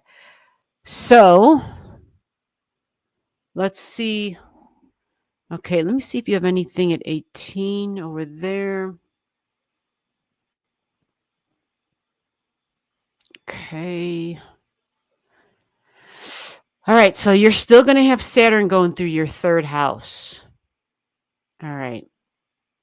I was just wondering if the Saturn going into Pisces will make a difference for you, but it won't. Mars is now in your 9th house of lawyers and taking action and fairness and equality, justice. You have Mars going through your 9th house of courtrooms and the law. Yeah, I am in court right now for custody Mm-hmm. and for shared resources for sure. Mm-hmm. All That right, that would definitely make sense. let me take a peek what the heck this Mars is going to do with you. So this is August 9th, where the Venus and Jupiter are connecting strongly for you. So you're looking for Jupiter to really pay out. It could pay out to be, when I say payout, yeah, maybe it is an actual payout. Maybe you actually, get some resources.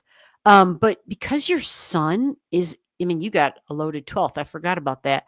You have Saggy there. So Jupiter ends up being a really big deal in your chart. Let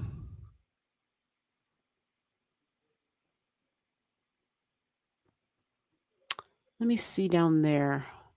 We will have Jupiter trining the North Node. So when it gets there at 18 degrees, what's it going to do? You have, oh, wait a minute. Let me get rid of this chart real quick. Let me see something on your natal chart.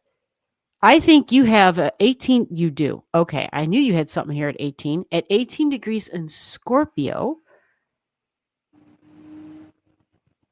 Sultan's victory. Also known as the part of a kingdom and victory and aid. It says that it signifies honor and exaltation for each person according to their social condition. Okay, you have that in Scorpio of shared resources, Sultan's victory at 18 degrees. I'm bringing that up because you don't have anything in Pisces, right? Right. And it looks like the bigger deal will be when the North Node, even though the node's at 19, so it's actually already talking to your Sultan's victory, we're going to have to wait for the Jupiter to get to that 18. And Possibly it's good news, possibly, but again, you have nothing in Pisces here. So I got to look at some other things.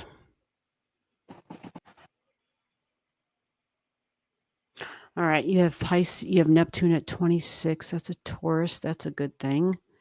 At least I think it is. It's Pisces. It's confusing. How about Uranus? That's kind of jumping out.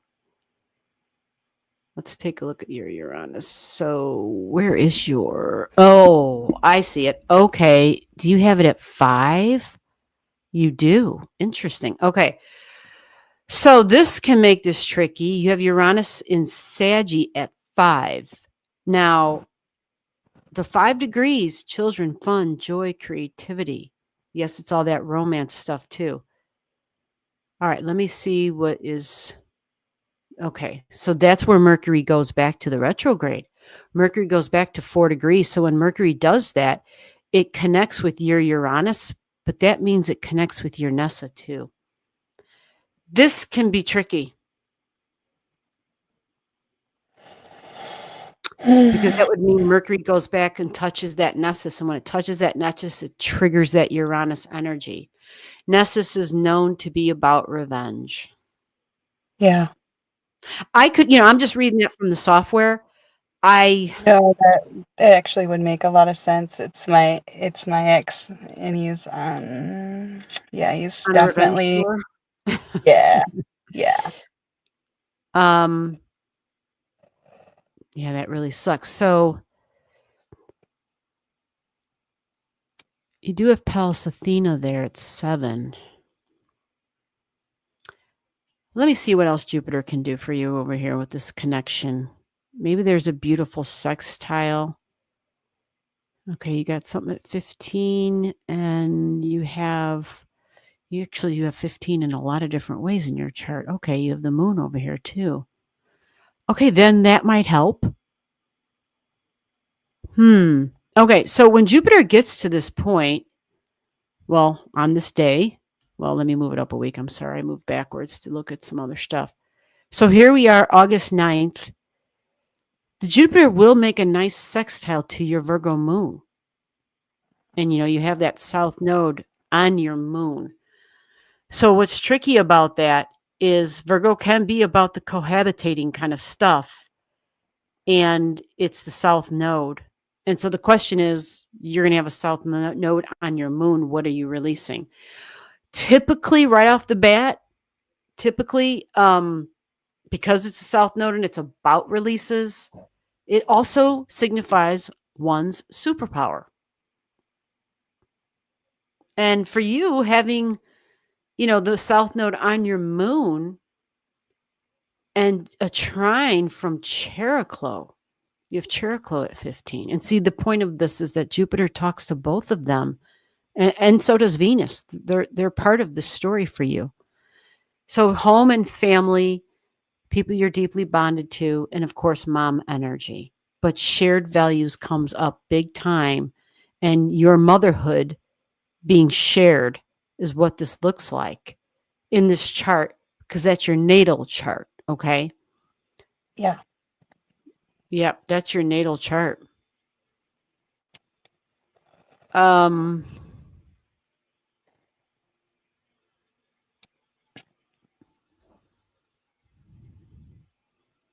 What do you have at the opposite? You have Capricorn and you have Juno. Okay. Yeah. Okay. So, oh, wow. This is like a 50-50 thing here.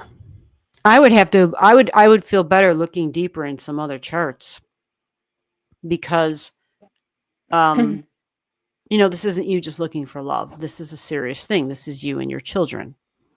Yeah. Not that love isn't serious, ladies, okay? But this is a mother and her children.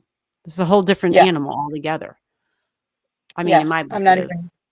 Yeah. Yeah, I'm not even trying to deal with the L word Absolutely right now. Not. Absolutely not. You're still dealing with the last one. Yeah. But yeah, Jupiter is your greater benefic. And I know I keep saying that. Well, how about this? When the nodes trined your Jupiter, when the North Node in Pisces trined your Jupiter, your greater benefic, was it beneficial for you? Did it show up And for that you the way you wanted it to? when was that? Or was it like a huge freaking disappointment? I mean, Oh, sometimes we I just don't mean, see the blessing, like shit could have been a lot worse, that kind of a thing. That would have been, I know this is going back quite a bit, but it's a way to gauge your Jupiter. So yeah. it would have been, oh, well, it would have started in April of 2025. Yeah. That That's wasn't a great time, was it?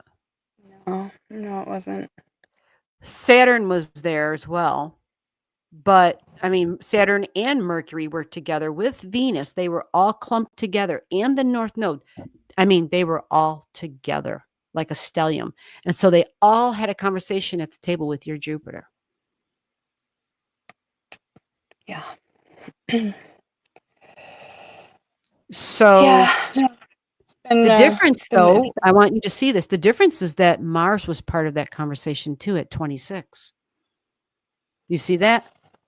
So with Mhm. Jupiter as your greater benefic, that means Mars is your greater malefic. And Mars was exactly opposing your natal Mars at that time too. All right, so now let's bring it back up to date a little bit and see if it's going to be as crazy and intense. This time, where's Mars going to be for you? At 17 in law. We kind of looked at that. Opposite. Okay, so it's opposite your Fortuna, which is in your third house of Aries. And let me see if it's squaring some stuff for you. Not that way. And it's not yet squaring anything over this way. Now, that's in the beginning, because eventually once Mars gets to your midheaven, it'll be squaring your natal Mars. You follow? Yeah. But that's going to be some time off or some time out. Like it's going to be, oh, I think I have this on the months because I just lost it. Holy shit. Okay. Let's back this up.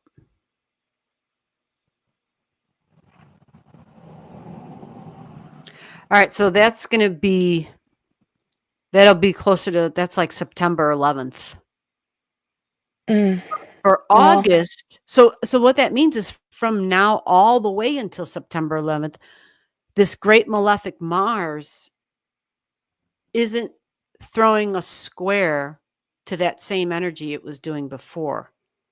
Not yet. Not until September. So I don't know if you have court dates where if you have something in September, but Mars will be at your midheaven. It'll be squaring your natal Mars, your goals, because you have Mars in Capricorn, and squaring your actions. So maybe it's possible that Jupiter ends up, maybe Jupiter brings you some better blessings because it's not being aspected in the way it was being aspected before. And you will be eventually having a Jupiter trine Jupiter. The thing is, you might have to wait for the Jupiter trine Jupiter before you kind of get the result that you want, or that's doable for you, I should say. And that's, we're talking November when Jupiter starts trining your Jupiter. okay. End of October, November.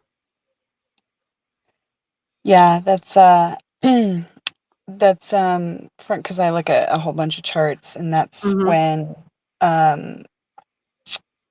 all the stuff I've been looking at has been in November, when hopefully I'll get some relief. But I mean, I just would like to, I'm so grateful to know the timing, and that way I can either make the most of what it is right now, Right. or Right. at least, gear up for Yeah. when it releases its grip. Right. Yeah. To me, a So, Jupiter trine Jupiter can hopefully bring you the piece you're looking for and what you need. And honestly, I'm hoping it comes a little bit sooner than that, because your third house cusp line here is 22 degrees in Pisces. Yeah. So I'm hoping that Jupiter will, trining your third house, training the news, training information that comes to you in communications. Hopefully it brings you some good news. And so that's looking more like, the second week of September, second and third week of September, when that Jupiter gets higher in numbers and starts talking to your third house cusp line. Yeah, historically speaking, September has been an all right month. My mother was actually born September 10th. So that's interesting, because we have almost the same chart, oddly Oh, enough. really? Yeah, she was Oh, a wow. Virgo That is wild. sun, and it's actually conjunct my moon, her sun sign. But yeah, she is a Capricorn rising as well. Yeah. Well, on this chart at this time, the sun was just conjunct your moon, like 2 days before. I have the chart on September 9th, and 2 days before, the sun was conjunct your moon. And Mercury's here. Mercury will be conjunct your moon. So there's definitely news and information about the shared values That is coming so to you. interesting, because my Yeah. mother's Mercury is right there as well. That's so interesting. I mean, am I crazy to think that maybe I'll get some messages from my mother? Like, she's passed, so Well, it's I'm not about too you sure. being a mom as well. Okay. Yeah, it's about that too, because it's the moon, so it's the mother wound. My mom, Yeah. me being a mom, me not able to be a mom, my home, literally my physical home, the past, my feelings, my emotional security over the shared resources, the shared values. Like, this is all of that is the moon. Yeah, and It can that's reveal everything. things from the past, memories of the past. It triggers our Yeah. emotions. No, and that's everything I'm going through. So Yeah. that makes absolute sense. Yeah. It's good to know that it's not just in my crazy mind. No. That's the beauty of the astrology. You look at it and it's like, okay, that explains that. Good to Right? know. That's what I honestly love about astrology. Even if it doesn't give such great news, at least you know it's not you, it's planetary. So, Yeah. Yeah. You're under an influence. Absolutely. Abso-freaking-lutely. You're under an influence for sure. So can you anyway, the tell me Mars what? malefic at this time, 21. Interesting. This is probably important. So long-term partnerships, you have Juno at 20 degrees in Capricorn over here in your first house. So this could Right be next your to Lilith. profession. Sorry? Right next to Lilith, I do believe. Mind you know. I'm not sure what the hell that is. You have something there at 15 retrograde. I don't think that's Lilith though. Yeah, I could But it's totally at be wrong. 15 and I'd have to, because your Lilith is up here in Saggy at 21. Conjunct your Oh. Venus. Oh, that's so I know interesting. there's a lot there, but that's Lilith up there conjunct your Venus. Oh, So wow. this Mars though will start squaring. Like in September, that Mars isn't squaring your Mars, but it is squaring the Juno, the 20 degrees. Again, shared resources. 20 degrees Juno, long-term goals, my long-term financial stability, my tangible assets. This Mars is squaring this Juno. Yeah. So that brings some stress and tension, and it's to the partnership. Yeah. And because it's 20 degrees, it also, that speaks to the past. Yeah. It's bonded energy, but also speaks to the past. So if that Mars is throwing a square to that, well, then maybe that's a good square. Not all trines are good and not all squares are bad. Absolutely not. I keep forgetting that. Yeah, you and me both, like everybody does. It's like we're programmed. Trines are the best thing in the world. Sometimes they can be like hell. I mean, I've seen people die with a lot of trines in their chart. Like it was a death, like it was just set up that they were going to die no matter what. Like seriously, shit just easily happened, and it could be good or it can be bad. Mm. So this one little square, typically for bad things, you want to. There should be a lot of connections happening. A lot of like, oh shit, this is talking to this. There should be a lot of connections happening. And what I do see the most is the Jupiter making connections. So I'm optimistic for you, but I also want to be realistic for you. Amen. No, I appreciate that. Yeah. Yeah, I'm a realist for sure. Yeah. And the fact that the Mars is here at this 19 and the Jupiter's at 18, that means that Mars up in the sky is receiving a square from Jupiter. So Jupiter's got more power than Mars. Okay. Okay. You follow? Yes. Yes. Yeah. Jupiter has more power. So we'll see what happens. But if you're in court, judges and Jupiter are definitely, yeah, that's a big thing. And that's going to be part of the story for you. Okay. But according to astrology, Jupiter is your greater benefic in your chart.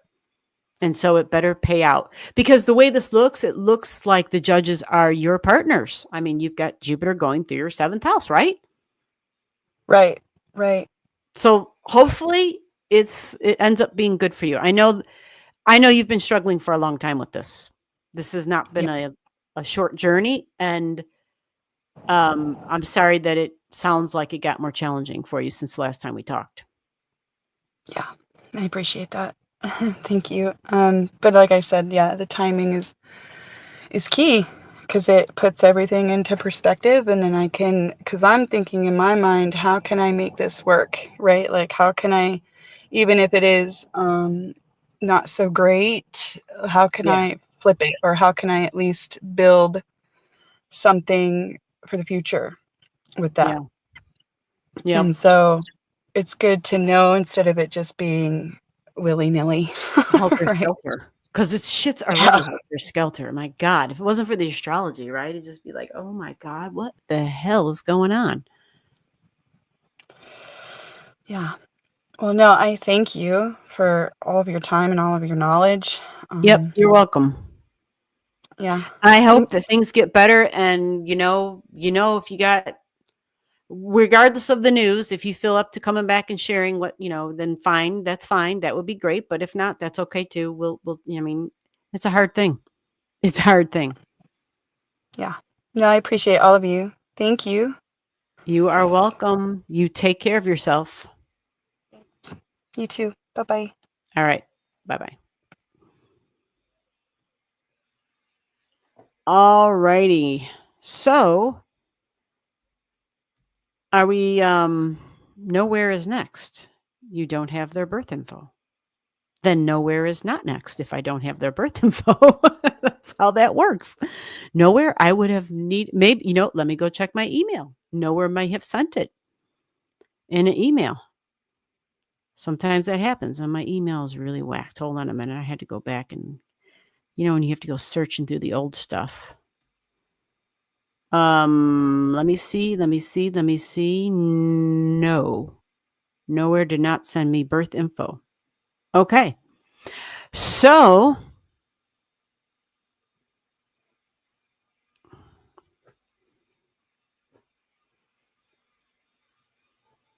yeah, I didn't even like the live. I need to do that. Thank you for the reminder. Let's give it a thumbs up. What the hell?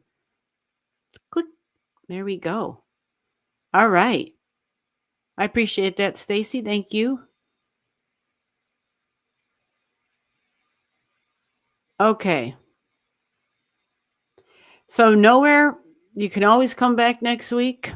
I'm here every Saturday except the last Saturday of every month when we do this privately. For anybody that's interested, the private lives, just go to my email down below under this live stream and you can communicate to me, say you're interested, and I'll give you some details as to how you can get in on the private lives or give you the information and you can make a decision on whether you want to get in on the private lives. But they're very intimate. They are limited spaces. And yeah, your shit's not for the whole world to hear because it's private. Yes. All right. Well, it's 11:25 and I think we're done. I think we're done. I don't know if there's Oh, well, you put your digits here. Oh, Lord. Okay. You put your digits in. And you're a goddamn Scorpio. Okay, I got to do this. I got to do this chart. That's just the way it works. Son of a bee. Here we go. Let's do you real quick here. Let's see. And let's see. Nowhere. Interesting name. Gibson. Gibson, I didn't know you were here. How the hell are you? No, I can come back. You don't want to? You don't want me to do your chart? And I didn't mean a goddamn Scorpio like oh, another with a goddamn Scorpio. I said, "Oh, I got to do it. It's a Scorpio." Yeah, I'm not a Scorpio hater. I'm not one of those people. I have a lot of Scorpio in my chart. I think I understand the Scorpio energy pretty well. And I know not to make them your enemy. I know that. I know that if there's a battle, I want them on my team. I know that. But yeah, it's up to you. I can put you in my system. If you don't want to do it tonight, we don't have to. Not a problem because, yeah, we can or not. But either way, I'll just go ahead and get these digits in here. And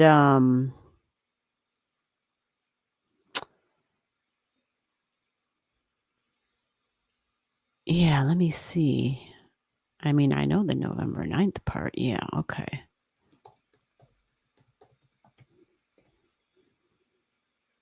November 9, 1983.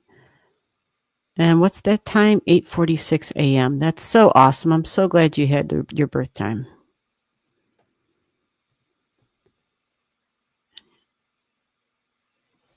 Indianapolis. All righty.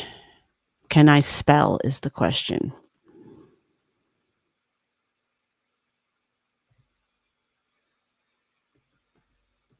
God, this Mercury is just really, it's really messing with me. Indiana. Yes, Indiana.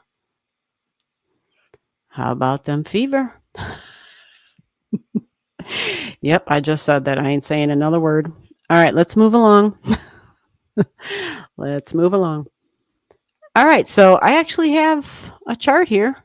Have you ever seen your chart before? Have you seen your chart before nowhere? Oh, my Lord. This is too damn funny. I have to show this. I have to show this because what is it asking me this stuff? Yeah. Did Nowhere leave? Nowhere said, no, I can come back and hasn't said another word. Nowhere, did we scare you away? Don't be scared. It's just astrology. It's okay. Have you seen your chart before? That's my question. I'm showing your chart. Look at Nowhere's chart. Look at Nowhere's midheaven. 17 degrees of Virgo. So the south node is sitting here. Yep. Pisces is over here in the fourth house cusp line. But look at the north and the south node in the natal chart. This is an individual whose north and south node are in a great square with their midheaven and their IC, their home. Their north and their south node in a great square with their home and family and mom and emotions. But they have a Merkaba in their chart too. So that enables a person to be able to just kind of make shit work. Woo! Look at the Scorpio in the 11th and the 12th. Look at the huge Scorpio stellium. Pluto at 0. Do you guys see this shit? Look at this. Pluto at 0 in Scorpio. Wow. Mercury at 22 in Scorpio. Oh, shit. Oh, shit. The boss degree, super psychic. I just know shit in the 12th house. Whoa. Okay. I hope you're creating in some way with all that lovely 12th house and Scorpio energy and Pisces in the 3rd and the 4th. Art, music, theater, whatever. I hope you're using your creativity. History upon history, Cancer energy and traumatic 8th house of wounds and family, tribal energy. A Venus at 0 degrees. You got a lot of extreme degrees in your chart here. Venus at 0, that has to, we got to be cautious with that. Did the air conditioning just go on?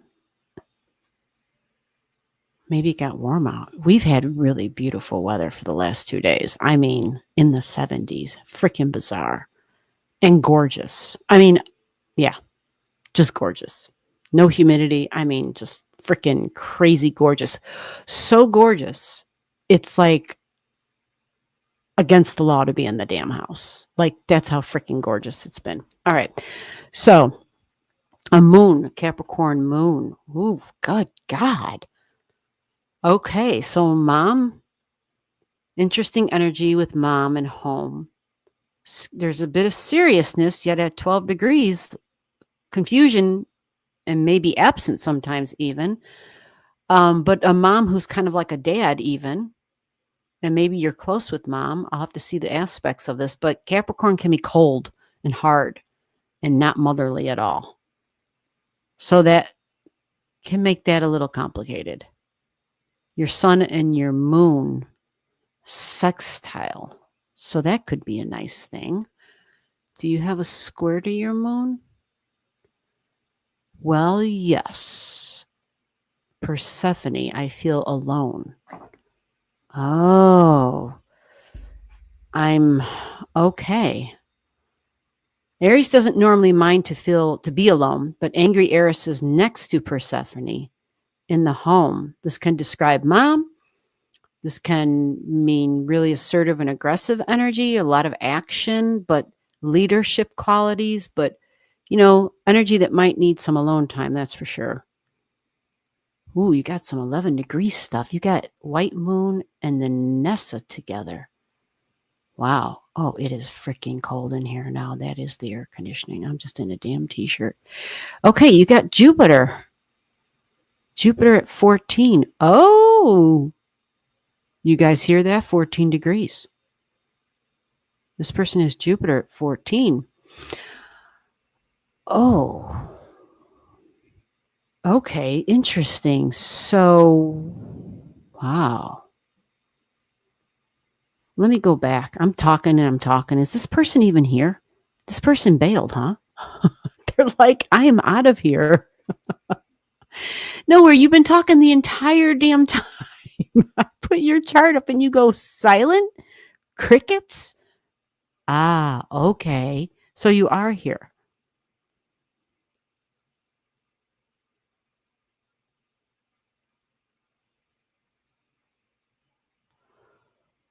Can you see my messages? Okay, I see that now.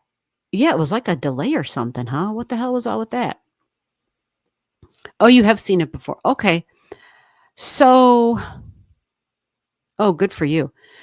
So you've seen it before, and I just started going. You're a Sagittarius rising at 2 degrees, according to this chart that I have here. Does that make sense for you? I just kept going. Because when I saw when I saw Virgo at the midheaven, I'm like, you got to be kidding me. So yeah, are you a Saggy at 2 degrees on your rising? Knowing your rising sign and your moon sign are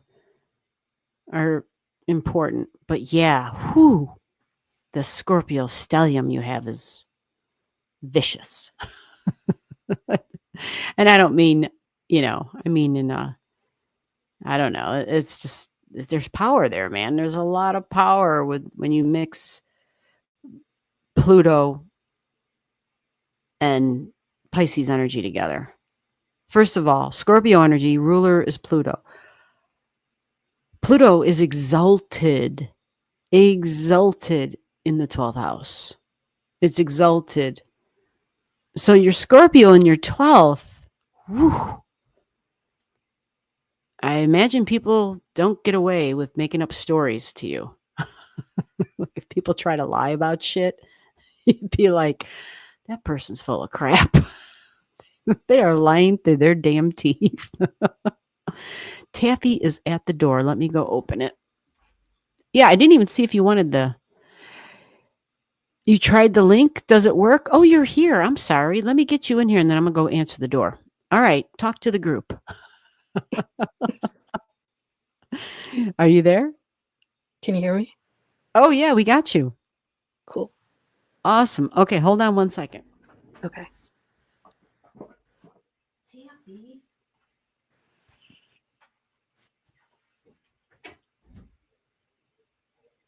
Oh, you wanted to come in because it's freezing out there, huh? Yeah. She's like, no, it's midnight, damn it. That's when I use this room to go to bed. She's right. Well, it's almost midnight. Okay, so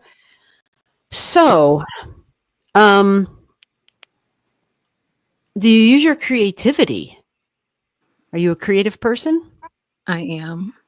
Good. And I'm just now starting to accept that and good. work with it. Yeah, totally. I completely understand. I did not do I sat dormant for way too far long. That's how I feel. Yeah. And I just was so like when I really started to get into it, I was just like, holy shit.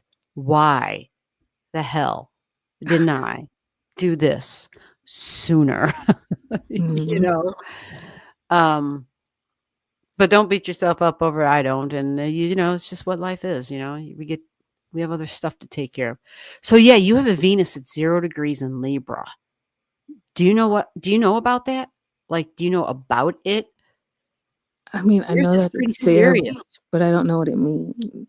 Well, the Venus is the values, the desire, and the money.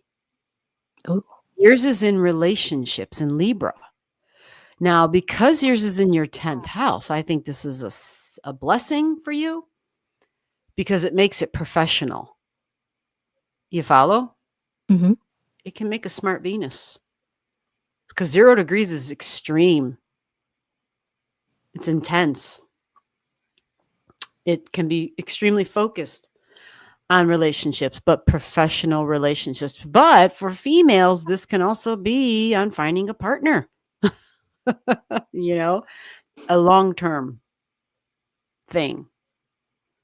Someone who is serious, someone who's an adult, someone who's, that you kind of admire or look up to, someone who's got their shit together, right? Mm-hmm. That can be a smart Venus. You also have your Mars up there in Scorpio, in Virgo at 24.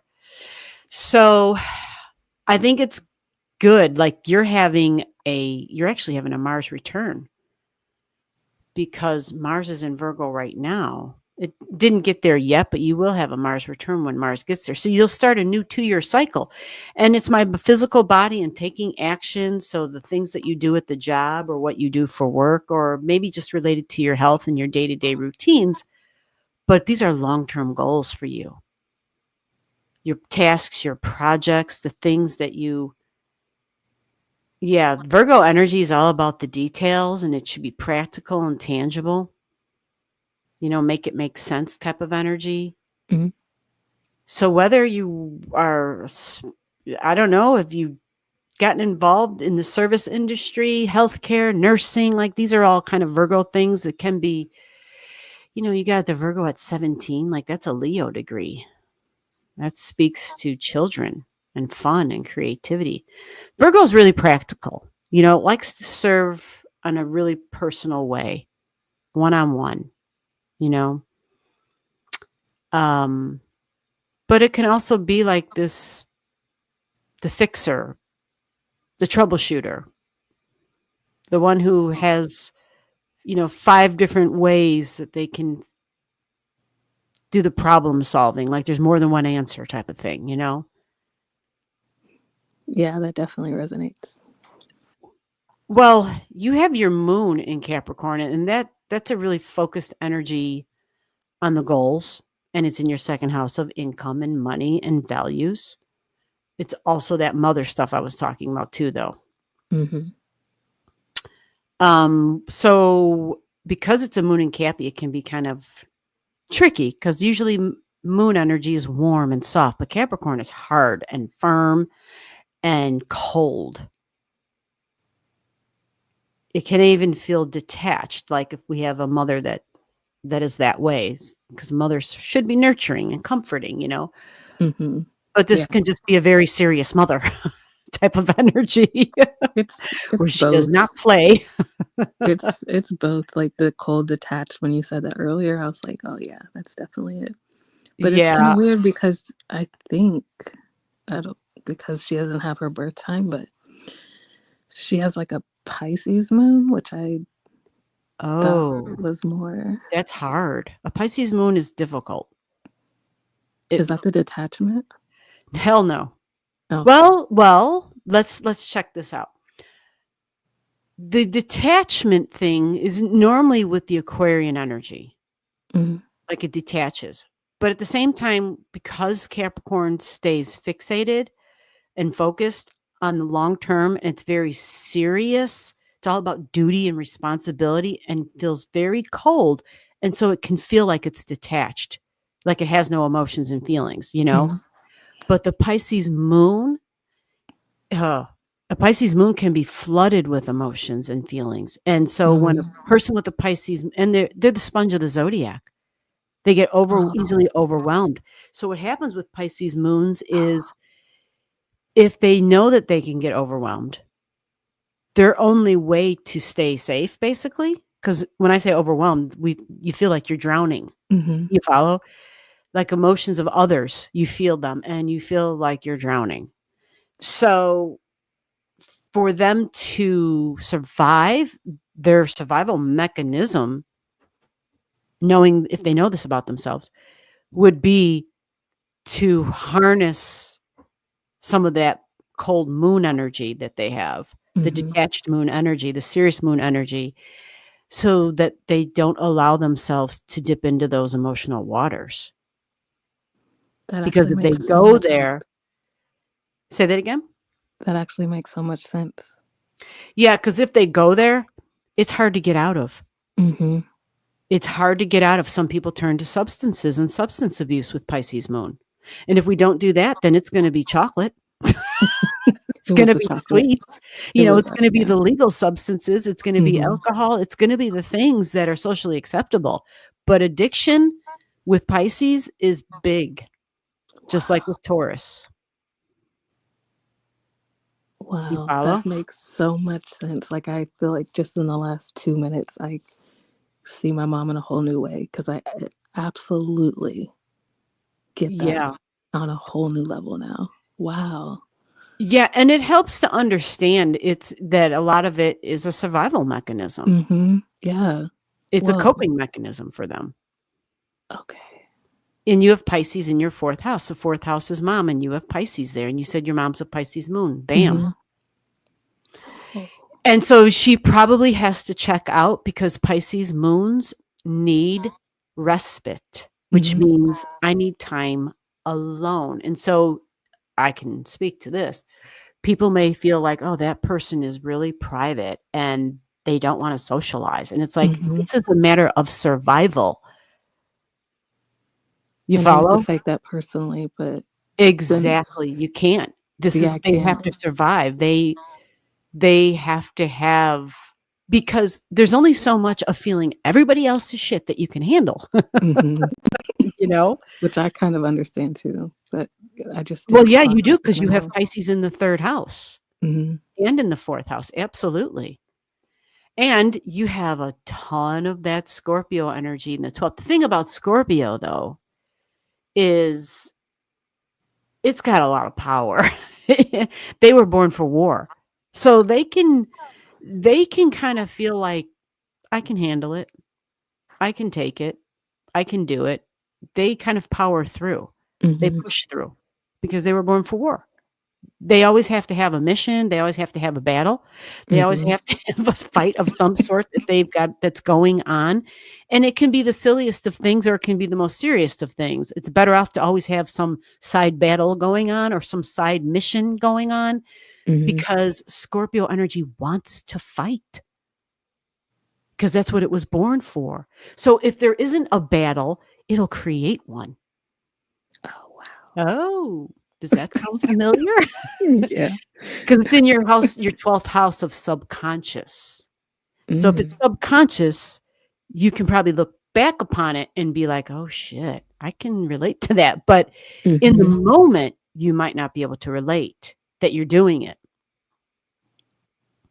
Yeah, You because would after you probably, said that, I can look back and be like, and think, yeah. yeah, that's what. And that's the beauty of the astrology is is know thyself. That is hmm what astrology teaches us. If we're honest. Yes. If we're not honest with ourselves, because you're the only one you need to be honest with is yourself, not me. You can lie, you can say whatever you want. It doesn't matter. It comes down to, it's the relationship between you and your chart and your soul. Like that's it. So a 22 degrees Scorpio, Mercury in Scorpio, this would probably be with your words, whether you realize it or not. It could be combative words or hmm it's tricky. Scorpio energy can penetrate other people's energy. And when we penetrate other people, and we do it energetically, we don't have to physically do it, although Scorpio is known to do it physically, of course, but but it can be done energetically. And when we do it energetically, we're using our thoughts, we're projecting our energy into somebody else's field to feel them out because we're curious. Scorpio is the super detective, a really nice way of saying nosy as hell. Okay. And I'm not calling you that, but I own my own Scorpio energy. I get it. I know a shit ton of Scorpio people, the nosiest damn people I ever met in my life. What they don't realize is that when they're penetrating other people's energy, other people know this too. hmm Because if they're sensitive, they know that it's happening. And so what happens is Scorpio has to learn the discernment and respect the boundaries. And they have to realize that they're doing it and stop themselves. They have to learn to control that own energy and that own power within themselves. That's a big part of Scorpio's lesson. A big part of it. So just so you know, sibling energy, neighbors, coworkers, like this is all that with you. Peers, cousins, you have a lot of that Scorpio energy with that because of your Mercury. This can be online stuff too, right? hmm But there's just going to be a lot of things you're going to automatically know and have knowledge of, whether you were curious about it or not. Okay. Because of Okay. all that 12th house power. So with that kind of energy, you have to, again, the discernment has to be kicked up a notch because not everything that you have knowledge about is meant for you to talk about. Oh, Yeah, okay. that's a big Scorpio lesson too. Got it. Mm-hmm. Okay. So, yeah, you have this big Merkaba in your chart. It just means you have some power that came with you and that creates the ability for you to make difficult situations work. Like you just find a way to make stuff work. Hmm. Maybe it's not perfect. Maybe it's not ideal. Maybe it's not like, maybe it could be done better. Sure. But for some folks have things where they just get stuck. They literally just get stuck and they literally they kind of just stay there. Energetically, emotionally, mentally, they kind of just stay there. Your energy is going to be more about, because you have a south node in Saggy, the growth and the learning is huge. The exploring, the seeking, the searching, truth and wisdom and knowledge, that's your superpower. You came in with that innate ability and with that wisdom. I'll put it like that. You came in with that wisdom. So when people have a south node in Saggy like that, they'll usually find that they're going to have, it's not just the south node in Saggy. You have a lot of any past life history. You have a shit ton of it because you have Scorpio and Pluto. But having a south node in Saggy, which is a Jupiter ruled thing, it expands. And so it adds to your spiritual knowledge, your spiritual wealth, your spiritual wisdom. But because it's in your first house, do you feel like that's true about you? I feel like, Oh, yeah, you have Jupiter at 14 in Saggy, so you're going to probably be able to relate to that either way, to some degree. And if not, then you at least look that way. no, I've felt that Traveling, going on Mhm. vacation, Yep. just seeking and searching and learning. Always, just Yeah. always my whole life. Yes. Okay, so that's your superpower. Okay. That's your superpower. But the deeper superpower with Sagittarius energy is the cross culture stuff. Immersing myself in other religions, immersing myself in other cultures. And that's how you use that superpower to benefit humanity. By saying, okay, I've got the education, I understand all the different exposure I've had to different cultures and faiths and beliefs, and I can talk about it and use it in a way to pull out and show the commonalities. Mm, You follow? yeah. You have a north node at 16 in 16 in Gemini of talking and communication and in partnerships. That's also social media and sales. So that's kind of one of your soul's goals. That I'm just now starting to move To into talk more and to social media, communicate and get talking, yeah. writing, social media, and Writing, yep. being out there more. I'm just Yeah. now accepting that. Yeah, that's good because that's your soul's goal. Okay. That's one of Cool. the soul's goals is to do that. And because it's in the 7th house, there's like a partnership thing, Mhm. like maybe, I don't know, whether it's a collaboration or education, maybe going to school and dipping more into writing or taking writing classes or whatever, right? Just swapping information in terms of what I've written Mhm. and others being able to read it and whatnot. But it's a supportive energy because it's like a partnership energy. And Okay. that would help you achieve your soul's goal is those partnerships Cool. because of the Okay. location. And that's the other thing I'm stepping more into, like the art, the writing, and being more public, but also not. I mean, feel like the last decade and a half, I've just been by myself.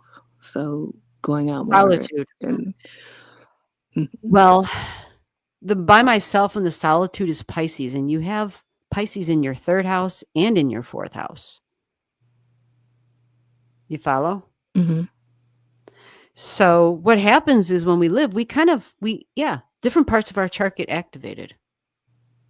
And now that we have the North Node in Pisces, Oh. right. Now that matters because the node's sitting at 19, so it's sitting right next to your 4th house cusp line. But then it's going to enter your 3rd house. Oh, But what it's going to do is it's triggering a change in you because it's going to square. Well, it is squaring technically your own north and south node. It creates a great cross in your chart. that must be what I've been feeling. Say that again. That must be what I've been feeling. Yeah, absolutely. Like, you know, your life is changing. Mm-hmm. Yeah, in a big Yeah. way, a huge way. Yeah. Yeah. Well, the way you communicate is going to change. The writing is going to change. Like taking up creative writing, even because it's Pisces. And that could be, like I said before, poetry, it can be music, it can be screenplays. I mean, I know some of this sounds like way up there, you know, but you just do whatever you do, right? Because Pisces is imagery and moving pictures, right? But sound is huge with Pisces. Music, sound is really huge. Sound and images, Okay. but it's also intuitions. You know, that's Pisces. I know I don't say that enough. I'm always giving Pisces such a bad rap about the illusions and the delusions. I just feel like all the crazy shit on social media, everyone just every intuition they think it's coming through or that they're having, they just like bam, they throw it out there like it's freaking written by God, and it's like, dude, chill. Doesn't make it so, okay? Just chill. So I've just been kind of like, I need, you know, not, I don't know. I think it's great that you said that because that's part of the reason why I haven't. Right. One of my projects is you and a whole book. shitload of other people. Yeah. Yeah. And They're I'm like, do I say this or not? Right. Like, do I write this or not? Because it is kind of woo-woo-y. So I'm like, ugh. Here's what to remember. And this is how you do it. Or at least a suggestion. Pisces is creative energy. Mhm. So you present it in a creative way, not as truth. You see the difference? Oh, okay. Right. Like, So it can be your truth. Right. It can be your truth, but you can present it as fiction. Okay. That Then, thing. That makes right. so sense. Then you Okay. got it out there. You went ahead and Yes. you did it. It's your truth. You experience. That's a damn mosquito that's been eating the shit out of me. Damn. And of course I can't kill him. I mean, I had one in the damn car with me today. They're like everywhere. Anyway, and mosquitoes freaking love me. I swear I have like marks all over my arms. So yeah, presenting it in a fictional way. And, you know, you don't have to go overboard. Just don't present it as truth. Mhm. Because that's where people, but it's, you know, I understand that you're having intuitions. I get it. But what your intuitions are, and I'm not saying it like as if I know what everyone's intuitions are. It's very subjective. That's what I'm trying to say. It's very subjective. Yeah. And that's the part that people tend to kind of skip over, that part. And it's like, that's extremely important. That's extremely important. We have a filter. Each individual has their own filter that they see through, hear through, and understand through the information that they get. But their filter has a coloring to it. You know, it has a whatever. It could have blinds. It can have colors that are wacky. It could look a whole lot of different ways, you know. Mhm. And those colors and that filter can distort what comes through. And sometimes the test of the intuition is the discernment to share or not to share. Mhm. And people forget that too. So I just want to make a mention to all that. Yeah, that's very helpful. I mean, Yep. immediately as soon as you said it, I'm like, oh yeah, I know how to do that. Well, good. Good. Thank you. Yeah, You that's are great. welcome. Again, we're here every Saturday. If you ever want to be on the private lives, we do that too. You can send me an email, and if you want to be involved. If not, don't worry about it. It's no pressure. I just making sure people know. Okay. And we end at midnight, so we are done. So I'm glad that you hung around and we got to pull your chart up. So I have you in the system now, and yeah, Perfect. That was we're great. all good. I hope I this helped, and I appreciate hope it was worth everyone waiting. that suggested that I come up anyway. So thank you, everyone. All right, awesome. All right. That's a Thank you wrap. so much. Thanks for your time and your help. Yeah. Appreciate it. Yep. You're welcome. Have a good one. You too. All right. Bye bye. Okay. We're done. We are teamwork's here. Hey, teamwork, we're done. Good to see you. Hi, bye. Taffy, I really wish she would bite that mosquito. Eat it. All right. Everybody, have a good night. Have a good week. Stay focused on the Venus and the Jupiter. We might be hearing some things from the courts, of course. I mean, in the US, could we just not hear anything about judges and courts? Court cases, people being sued? Good God, I wouldn't know what to do. But I'm praying we get some good news. That's all I got to say. I'm praying it's good news. And I want good news. And yeah, I'm just putting this out there. I want good news that is sustaining for all of us, especially the little people. Sustaining good news, not a temporary, give me a candy bar or give me $50. No, we want sustaining, long-term, beneficial good news that's going to improve the lives of Americans and the world, basically, because America has been making the world entirely miserable for, I don't know, 7 months, 8 months. Yeah. So with that said, we're all done. You guys have a good night. Thank you, everybody. Thank you, Stacy, again for all your help. I appreciate it greatly. And yep, we'll be back next week for more of Starry Night Lives, real lives. Take care, everyone. Bye-bye.